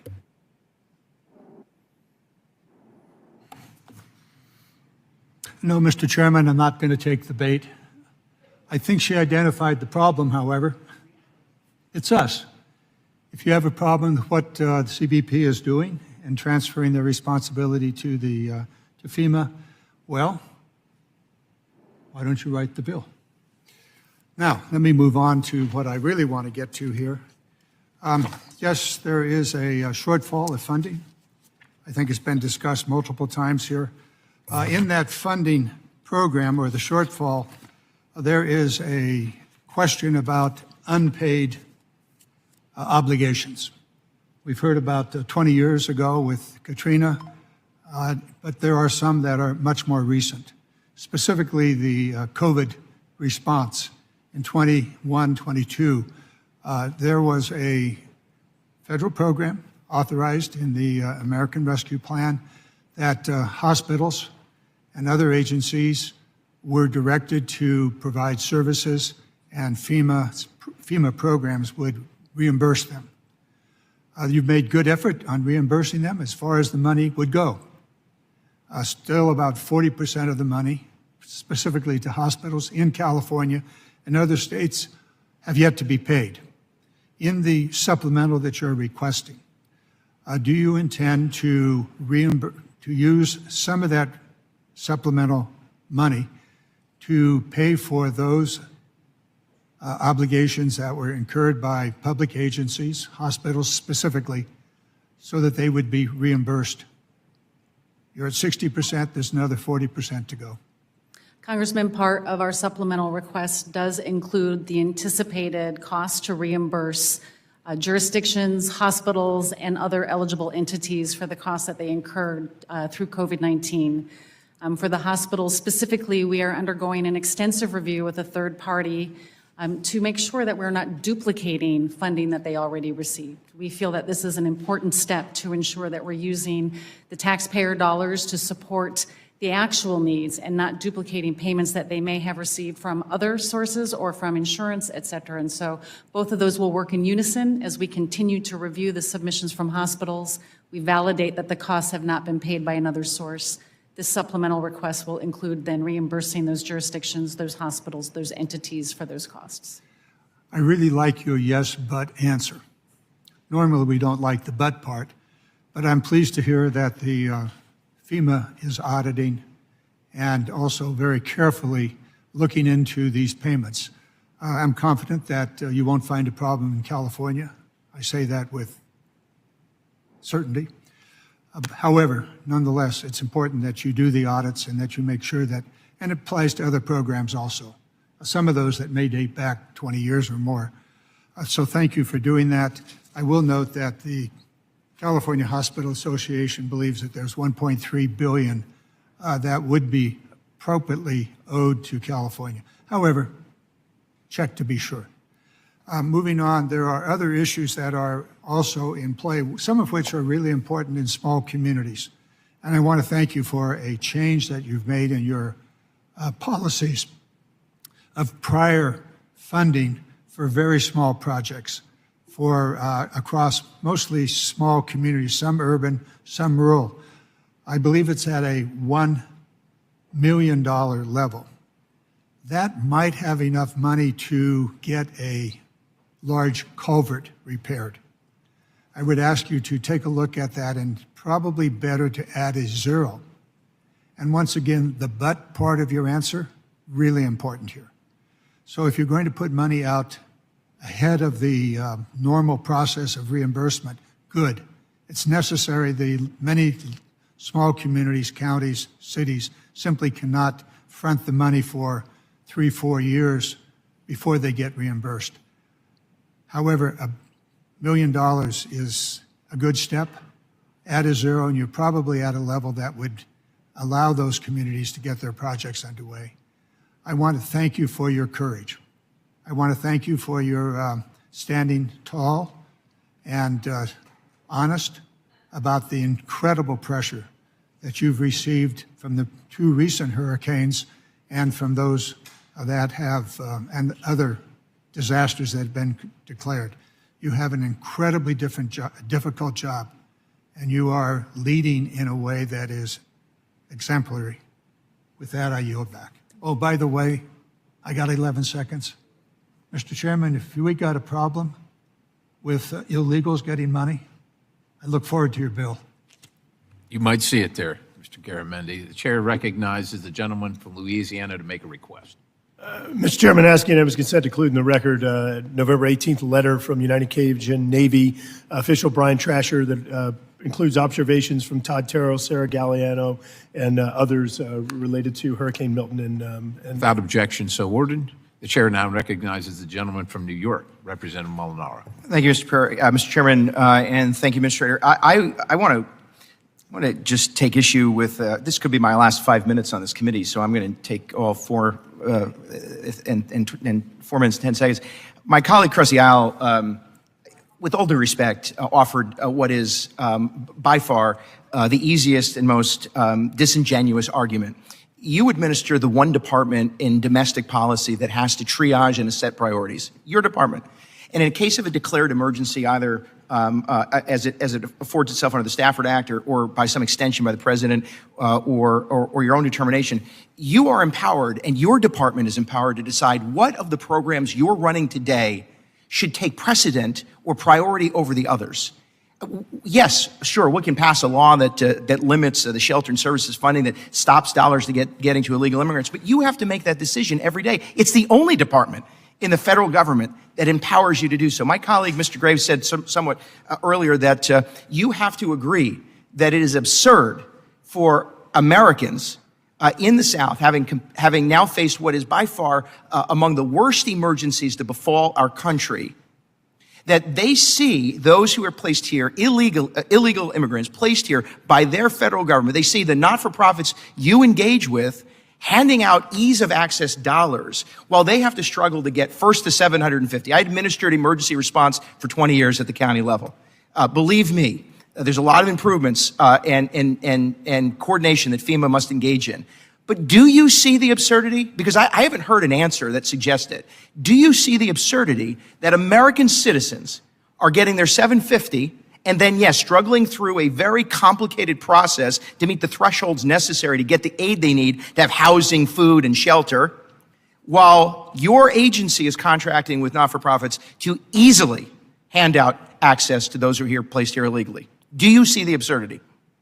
Congressman, our mission is to support people, help people before, during, and after disasters. And do you think that there is, ma'am, do you think in responding to an emergency, the priority of government ought to be to ensure that American citizens are triaged and that the services of FEMA are focused on responding to them and their service programs first? I absolutely believe that the services that FEMA provides should be supporting the people that have been impacted by disasters. Should there be equity in that distribution and response? Should there be fairness in that response? We should make sure that all people have access to our programs and that we Fair enough. remove the barriers. So this is my time and I get 4 minutes to 2 minutes to do it. So in fairness, do you not see the inequity in those placed here illegally having taxpayers support a plane ticket, a house, a hotel, food, cell phones, access to health care? Do you not see the inequity that they have access immediately? I want us to be a welcoming nation, but if we cannot respond to those who are living in emergencies, then we do not have the right to claim that we are the Federal Emergency Management Administration. Do you not see the inequity? Congress directed. No, Congress established law. You have to prioritize, triage, and decide. During COVID, there were federal agencies and local governments who were responsible for providing lots of services. We said, in this emergency, you're not going to do that. We told federal employees, get back out onto the ground because you've got to respond to a public health pandemic, and most of them were never involved in public health response. You established the priority. Why can you not say today that the priority ought to have been to make sure that American citizens were getting first response, adequate response, and not distracted response? Why can you not say that? Our priority is the American people, and we administered our disaster programs. And you will not admit to or acknowledge the inequities. I'm not trying to be combative. This is absurd. Today, when you spent some time and my colleagues talk about misinformation, first, misinformation is freedom of speech, whether it's true or not. But you know what fuels misinformation? The inequity that FEMA has engaged in, because it allows for people to assume, whether true or not, a level of either incompetence, inefficiency, or lack of concern for those who are struggling the most when they see individuals enter this country illegally and then are transported here and receiving services. And you know that it is easier to access the shelter and services funding than it is to access disaster relief aid, housing assistance, small business aid. You know that it's more complicated. Doesn't that in and of itself fuel the misinformation? Congressman, we are administering that program as directed by Congress. You are not administering the program as directed by Congress. We establish the law, we establish the provisions, and we expect the person, whether it's the president or the administrator of FEMA, to decide what is and is not priority in response to emergency. And by that very measure, with all due respect, the agency has failed. And it has lost focus. My time is up. I yield back to the chairman. Chair thanks the gentleman. The chair now recognizes the gentlelady from Oregon, Representative Ford. Thank you, Mr. Chair, and thank you for being here today. A few things, we have a lot of fires, ice storms, floods that have gotten more and more severe. This year, we've had 1.9 million acres of land that was burnt with fires, and that is over twice the 10-year average. But as things are getting hotter and drier and climate is getting more extreme, some of my colleagues want to argue about why, but what I want to say is the fact of the matter is FEMA is set up for when natural disasters happen every once in a while, maybe every 6 months. And so you have a lot of temporary Stafford Act employees. Is it true that 4/5 of your employees are in that temporary Stafford Act category? Ma'am, can you repeat the number that you said? 4/5. My understanding is 20,000 out of your 25,000 employees are in that. Is that I inaccurate? believe that would be high. I believe about half of our workforce, maybe a little bit more than half, are direct employees out of the Disaster Relief Fund and support disasters directly. The rest support our steady state missions. Okay, so half of your employees, and the fact is this has become a full-time job. I represent a lot of rural communities. I've never seen a difference between how FEMA treats my rural conservative areas and my more blue areas. And it seems like you had an employee that acted inappropriately, unethically, in an untrustworthy manner, and then lied about who, apparently, according to the facts that we know so far, lied about who was responsible for that, right? We had a single employee that took actions that were unacceptable by directing her team to avoid homes. Right. I just think that if you have an employee that acts in an unethical manner, it follows that maybe they're not telling the truth. But again, I've never seen any difference. And I'm going to go on to a different subject because I do represent Oregon. We had 23 fires in mid-July at the same time, earlier than we'd ever have fires, 23 incident command centers, just following a massive ice storm. We had floods. We have, our rangeland, our ranchers, our farms that were burnt. Now, we have a mix of federal and state and private land. And our governor has asked for President Biden to approve a major disaster declaration for wildfire and storm damage between July 10th and September 7th. Our requests include public assistance for our 6 frontier counties, Gillum, Grant, Jefferson, Umatilla, Wasco, and Wheeler. Hazard mitigation grant programs to support projects that reduce the impact of future disasters, and a state cost-sharing waiver waiving the state's cost for emergency work in response to this disaster. This has been the most expensive fire season ever. And what it seems like is FEMA is looking at each of these fires individually, when really what we would like to see is for all of these to be taken together, because that's how we had to manage it. So when can this, and if you have to get back to me, I understand, because this isn't a committee hearing on this, but when can the state reasonably expect a response to the disaster declaration request? We have our farmers and ranchers that are really, really struggling, have lost everything, and they really need this help. Congresswoman, we did receive that request from the governor, I believe, on October 21st. And I recognize and know how important this is to you. I will certainly go back and follow up with my team to see where it's at in the process, and we'll get back with your staff. Okay, and then the disaster declaration process often feels slow to affected communities, and we've had this again. Blue and red districts, and I do think that your agency has a giant job and doesn't necessarily always have the resources to do it. How can FEMA streamline the steps between the agency receiving a disaster declaration request and submitting a recommendation to the president? You know, the biggest thing that we see is really at the capacity of the state and local level, and whether or not they have the resources to be able to quickly and effectively determine the amount of damage and submit that paperwork. We've been increasing our support by putting what we call FEMA integration team members and embedding staff right with state offices so they can assist with that process. We have 10 regions and a regional administrator over each of them that have great relationships with the state directors and work very closely with them to help them understand what the steps are, where they need to go, and to work through and provide technical assistance as needed. We're over time. What I will say is these are cash-strapped rural counties that lost a lot of their economic engine when the timber industry crashed.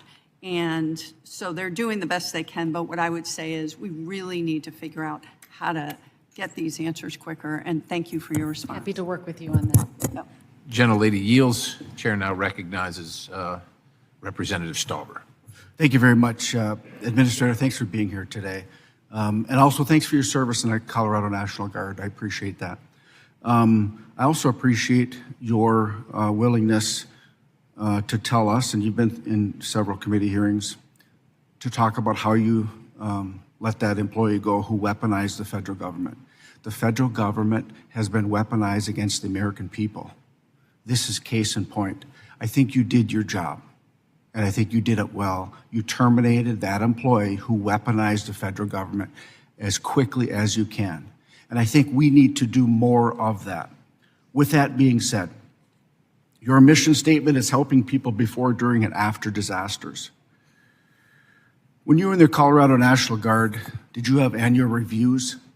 Did I have a what? Annual reviews? I was a traditional Guard member. I wouldn't have had a. Well, you'd still have annual reviews, okay? Outstanding, meets standards, and does not meet standards. Would that be fair enough? As I recall. Okay. So, if you were in the Colorado National Guard and you were in charge of disasters in Colorado, and the tag said you're responsible, and there was a major disaster that the National Guard had to be brought out in Colorado, and it took 3 days for you to deploy, and 5 days to even get into some neighborhoods, would the tag say that's acceptable for you as the leader of the management team? Emergency management team? Congressman, FEMA was on the ground before the disaster happened. So we had 2 members of Congress that represent 778,000 people stood here or sat here just within the hour and said there were people that didn't even get responded to for 3 days and some in a week. So that contradicts what you just said, okay? I'm asking you, if you were in Colorado, what would the tag do to you if you didn't respond for 3 days to the citizens of Colorado in a disaster? Well, Congressman. What would he be Congressman, upset with you? Or would she or he be upset with you? Congressman, our teams were on the ground before the Ma'am, disaster happened. with all due respect, I'm not asking, ma'am, I'm not asking that teams. question. I'm not asking that question. I asked you, would the TAG be disappointed in you if it took you 3 days to help the citizens of Colorado or some neighborhood? I think the Would he be- Adjutant would he be General dis- of Colorado would be impressed with the way FEMA responded to this disaster. Ma'am, I'm trying to help you here. I understand you have a tough job. I want you to be able to tell the American people that we could have done better. And as a traditional guardsman, I totally respect your service. And I expect honesty, and you should expect honesty for my questioning. I asked you, would the TAG be upset with you if you didn't send your people into a disaster in Colorado for 3 days, and sometimes some neighborhoods didn't get it for 5? Would the TAG be upset with you? Well, that information is inaccurate, and I would hope he would look for accurate information. Ma'am, how would you score yourself in this response to Helene? I think that there Would is you, always. would you score yourself outstanding? Would you score yourself outstanding? Meets standards or does not meet standards? I am incredibly proud of the work that the 22,000 members of this workforce have done to support the American people across 6 states impacted by one of the most Administrator. catastrophic events in recent years. Administrator, we had 2 members of Congress that would challenge you on that statement. The American citizens needed you at the time. They needed you, and they're still needing you, for 3 days.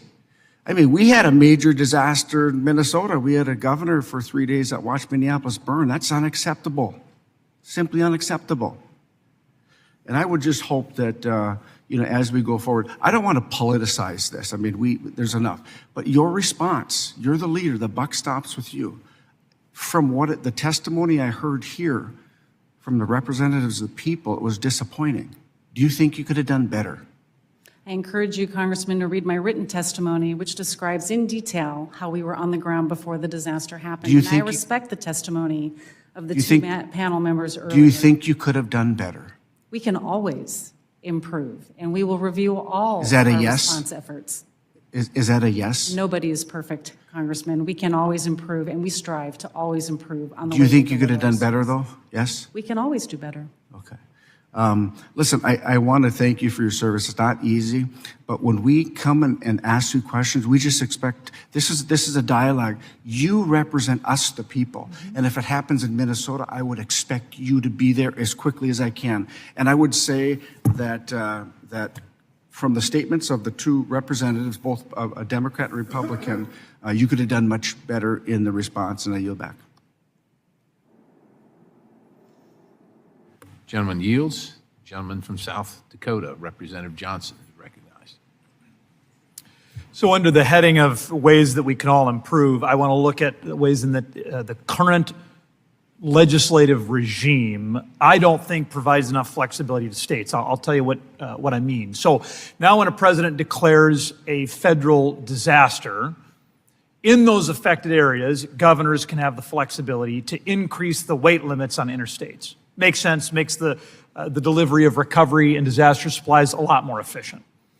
I think we've heard 2 things from you today, Administrator, with your colloquies with some of my colleagues. Number 1, as you said to Mr. Ezell, recovery is complicated and it can take a long time. We all know that's true. And number 2, disaster supplies can get pulled in from a large geographic area.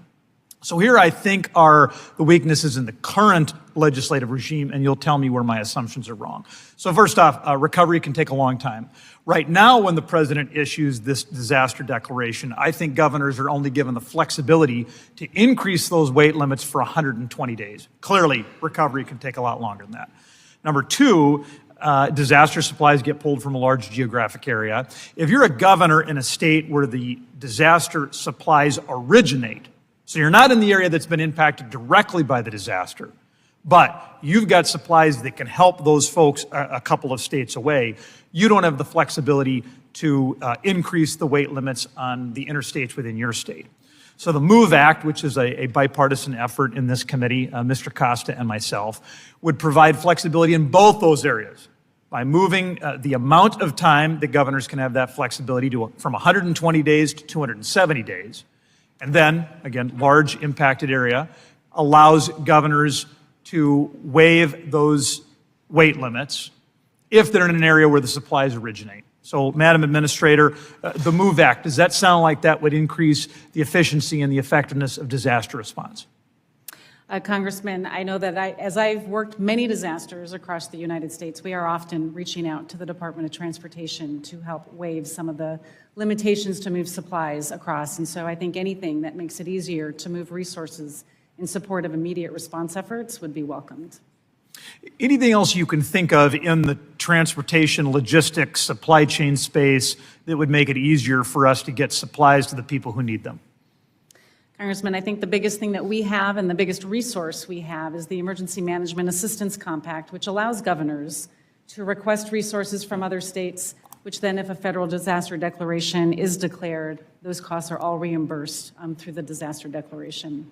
Those types of resources and tools to be able to share resources across states are the things that actually make a big difference in the speed and the delivery of governors being able to support their communities that were impacted. Yeah, I do think those aspects, as well as passage of the MOVE Act, would help with recovery efforts.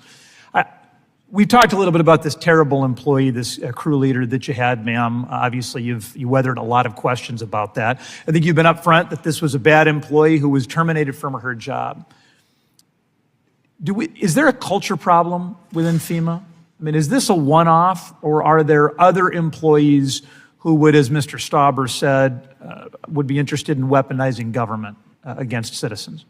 The actions of this employee are unacceptable, and it is not indicative of the culture of FEMA, and I do not believe that there is a widespread cultural problem. I have directed ongoing investigations, working with the IG, working with the Office of the Special Counsel, and if we find any other acts of similar behavior, we will take appropriate disciplinary measures. So what should Congress, what should this committee look for? I mean, we want to take you at your word. We want to believe that we don't have a culture problem within FEMA. What should we be looking for over the course of the next 3 months to validate your assertions? I think that you should look at the results that we come out with from ongoing investigations and the amount of assistance that we continue to provide in communities and the support during their recovery process. We will be with them throughout their recovery, helping them rebuild in a way that's going to make them more resilient against future disasters. Would an investigation from an inspector general or an ombudsman or some other third party help increase the confidence of this committee that your assertions are accurate? We are currently in conversations with the IG, and I would welcome an inspection from the IG. And as I stated to Chairman Perry earlier, I will personally request that investigation from the IG. Very good. Thank you. I yield back. Chair, thanks, gentlemen. The chair now recognizes Representative Webster from Florida. Thank you, Mr. Chairman. This question is on behalf of Lake County, one of the 4 counties I represent in Florida. It's critical for communities to know what is and what is not eligible for FEMA reimbursement. So they can plan accordingly for a natural disaster.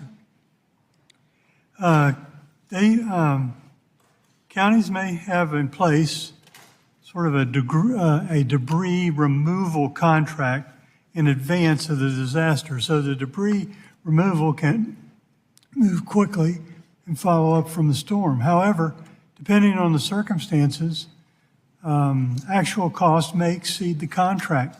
Unfortunately, my office has not been able to get a clear answer from FEMA on whether or not the increase is reimbursable.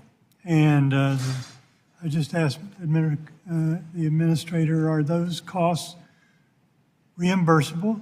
Or are the communities only reimbursed at the amount that they had in a pre-existing contract? Congressman, I would need to understand the specifics of what they're asking for, and I'm happy to follow up with you and your team on that case to see what's eligible and not eligible. I think that what they're asking is, okay, there's this contract, they have it, and they perform that, although the contract was exceeded. And so by exceeding it, they only get what they had a contract for reimbursed, or can the excess also be reimbursed? On the basis of what you're saying, that doesn't sound like a reasonable approach from FEMA. We would be reimbursing all eligible costs. And if they had to incur additional costs beyond their contract, that should, from what you're saying, fall under the eligible circumstances. But I would, again, have to see that specific case. Thank you very much. Yield back. Chair thanks the gentleman. The chair now recognizes the gentleman from New York, Representative D'Esposito. Well, thank you, Mr. Chairman, and good morning, Administrator. How are you? First, I want to start off with, I'm sure as you've heard time and time again from colleagues on this committee, it's absolutely reprehensible to withhold aid and support based on political affiliation. As you know, in addition to being on this committee, I serve as the subcommittee chairman of the House Homeland Security Committee's Emergency Management and Technology Subcommittee that is also looking into this matter. Additionally, I was the chief of the Island Park Fire Department when Hurricane Sandy brought destruction and devastation to Long Island. And I will tell you that no political affiliation, no campaign sign, nothing would have prevented me and those who served under me from helping our neighbors. So I'm sure you can understand why reports of FEMA employees skipping homes based on political affiliation and support of President-elect Donald Trump is both shocking and absolutely disturbing. First off, what has FEMA done or planning to do to ensure the homes that were passed over because of President Trump's signs are made whole? Congressman, I appreciate your ongoing support of FEMA, and I share your concerns over the actions of this employee. We have first terminated that employee to ensure that we can continue to do the good work to support the American people. We have also sent in an additional team to go to those 20 homes that we have identified as having been skipped over to ensure that they have had an opportunity to register for assistance. And we've provided refresher training to all of our staff in the field to remind them about the importance of serving all people, meeting them where they are, and ensuring that anyone who has been impacted has an opportunity to apply for assistance. Okay. So the employee at the center of this, who, as you said, was terminated, which I appreciate that, and I think that that was the correct course of action. But she claims that her instructions were part of a, quote, institutional FEMA policy of avoiding potentially hostile homes. So I think you briefly touched on it, but what are your plans to change or clarify this, what could be a very bogus policy, but nonetheless one that people in FEMA feel that exists, to make sure that it never happens again? There is nowhere in any FEMA policy, any training material or information that would direct any of our staff to avoid a home because of a political sign in their yard. We do provide training to our staff about aggressive behavior and how they can make sure that they can feel safe. And as we have conducted this refresher training, we have reminded them that this is reactive behavior when somebody is approaching you, not proactive to discriminate against somebody. Okay, thank you. And now I'm going to bring it a little closer to home. So earlier this year on Long Island, there was a 1 in 1,000 year rain event, which produced nearly 10 inches of rain, leading to widespread flash flooding that caused road closures, travel disruptions, and significant damage to public and private property. Following the rain event, the New York State applied for both public and individual assistance from FEMA. The state was successful in receiving a declaration for public assistance. However, individual assistance was just denied last week. And I know that this is an issue both my colleagues from Long Island, Mr. Lalotta and Mr. Garbarino, are working on.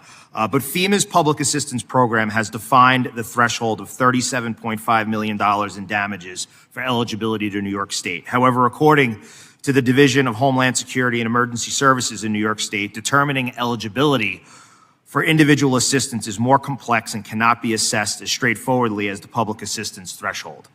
So first, is there a comparable threshold or specific dollar amount for uninsured damages that must be met for a disaster to qualify for individual assistance?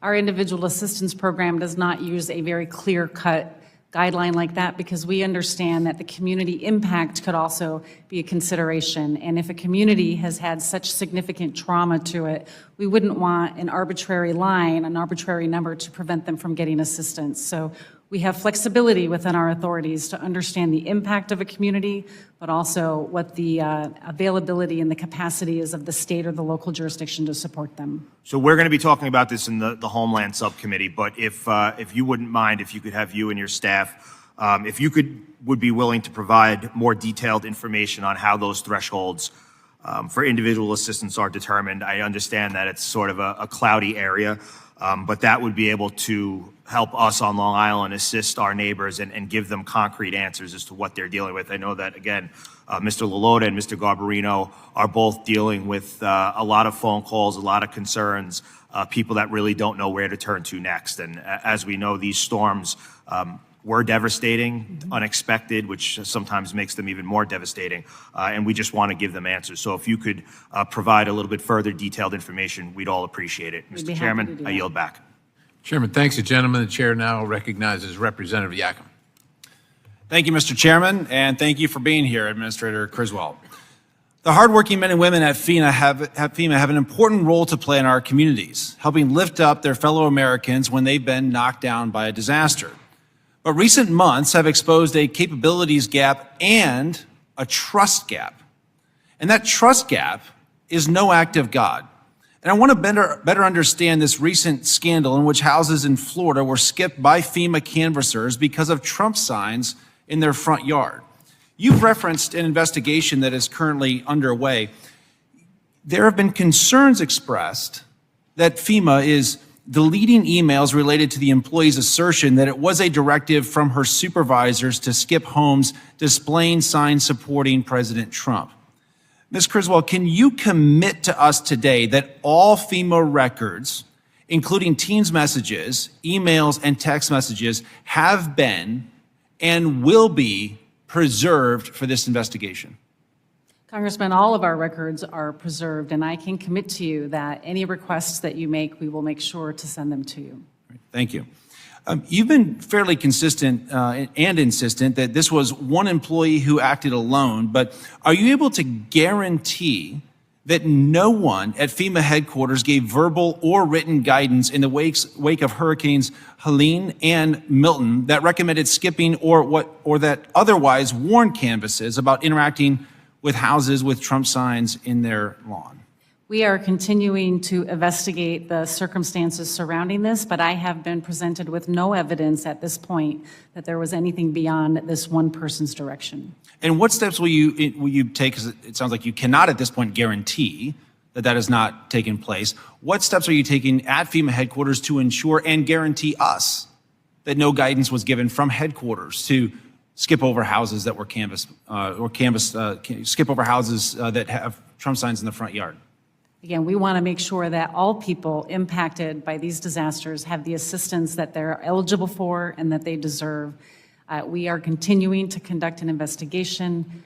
Our Office of Professional Responsibility is currently working alongside the Office of the Inspector General, and we expect them to fully investigate the circumstances around this to ensure that this was only a single incident. And the employee at the center of the scandal hinted that a policy to skip houses with Trump signs may have also been in place in North Carolina as well. Are you able to guarantee that there was not a similar policy in North Carolina? Again, I have seen no evidence that shows that this was anything beyond this one person's specific instructions to her team. The number one goal under FEMA's strategic plan for 2022 through 2026 is what? What is the number one goal under your strategic plan? Equity as a foundation of emergency management. And for reference, what was the number one goal under the 2018 through 2022 strategic plan? I do not know that was before. To build a culture of preparedness. Does skipping houses with Trump signs advance equity, which is your number one strategic plan goal? Equity, as we look at it, is to make sure that we are reducing barriers for anybody that has a need to access our programs.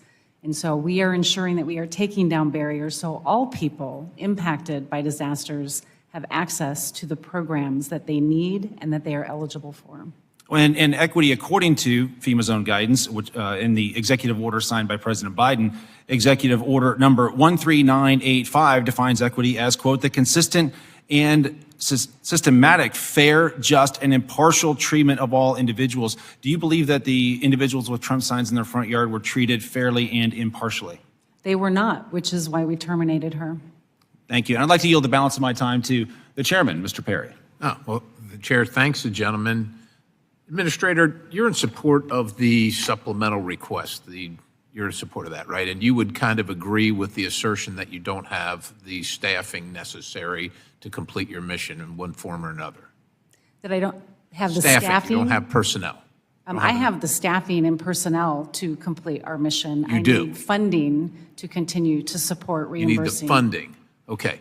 So let me ask you this. You figure out your strategic plan, and it seems to me that your strategic plan bumped your core mission of helping people before, during, and after disasters. Can you explain? I mean, you sent, I think, is it 2 people to Azerbaijan? I don't know how far Azerbaijan is, but your organization sent, as I understand, is it more than 2 people or just 2 people to the, as it's stated, the Solidarity for a Green World Conference of the Parties to the United Nations Framework Convention on Climate Change, COP probably 24 or 25 or whatever the heck it is. 2 people? How many? COP 29, I believe we sent 2 people. 2 people. What? Who approves that? I do. You approve that. So can you provide the committee the details on how much that cost, how much their stay was, and how that, look, people here talk about disinformation. One of the biggest portions of disinformation that I consistently see is that disasters are more frequent. They're more devastating. Simply, the data doesn't support any of that, and it's all, and allegedly that's all caused by us. And no data supports that either, yet that's made. Those assertions are made, and one of those assertions is, of course, about climate change itself. And of course, you're sending your staff, which apparently you have enough of, but you don't have enough money, but you're paying. So we'd like to know how much all that cost to send them to Azerbaijan. With that, the chair now recognizes the gentleman from New Jersey, Mr. Representative Van Drew. Chairman, thank you.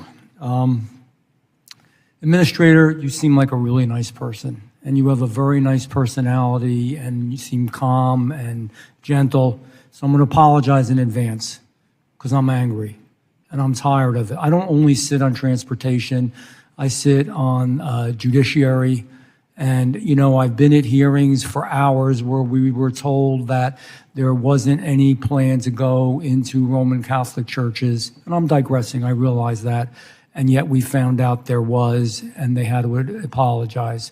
We were told that nobody was going to school board meetings because people were reflecting their individual opinions. And again, over time, we dug in and found out there was.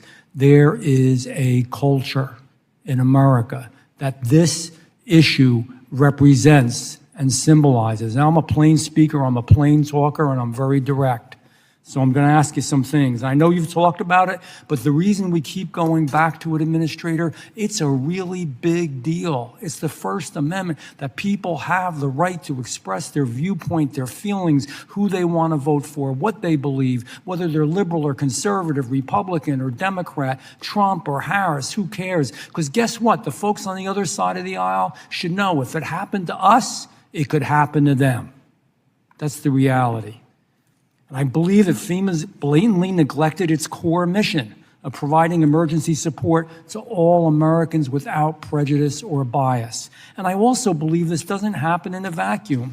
And I understand the person who's been fired, she swears that this came from above her. So the first question I'm going to ask you, that this was part of the administration. Is she a liar? Her allegations, I have not seen any evidence that this is beyond her specific direction, but we are conducting additional investigations to ensure that this is an isolated incident. So the truth and that is we will take disciplinary action if there was more than her direction. The truth is we don't know yet. It's the culture. It's the culture of what's going on.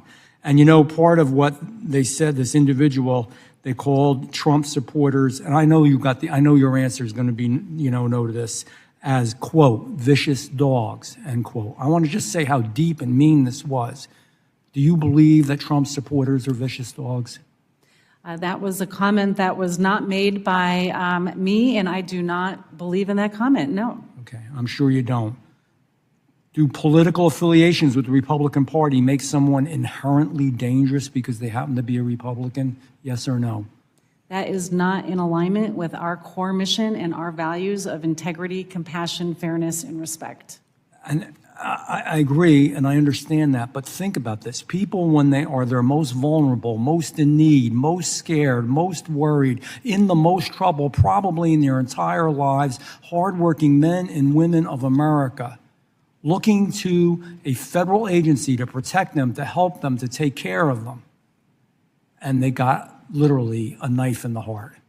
I mean, that's what this really represented. Those people, how do they feel? They break their back paying the taxes that keep us all going here. So when we finally are supposed to do a job, this is what happens. How heartbreaking is that? Congressman, this was unacceptable, and it is heartbreaking. I know, I have pushed for 3.5 years to put people first. And you know what? Everything that we do. And that's what kind of, and again, forgive me, I'm going to editorialize for a minute. We speak of equity, which is different than equality, and it's become a political symbol to some degree, whether folks want to admit it or not. We're worried about pronouns. We're worried about illegals. We're worried about everything, and I get it.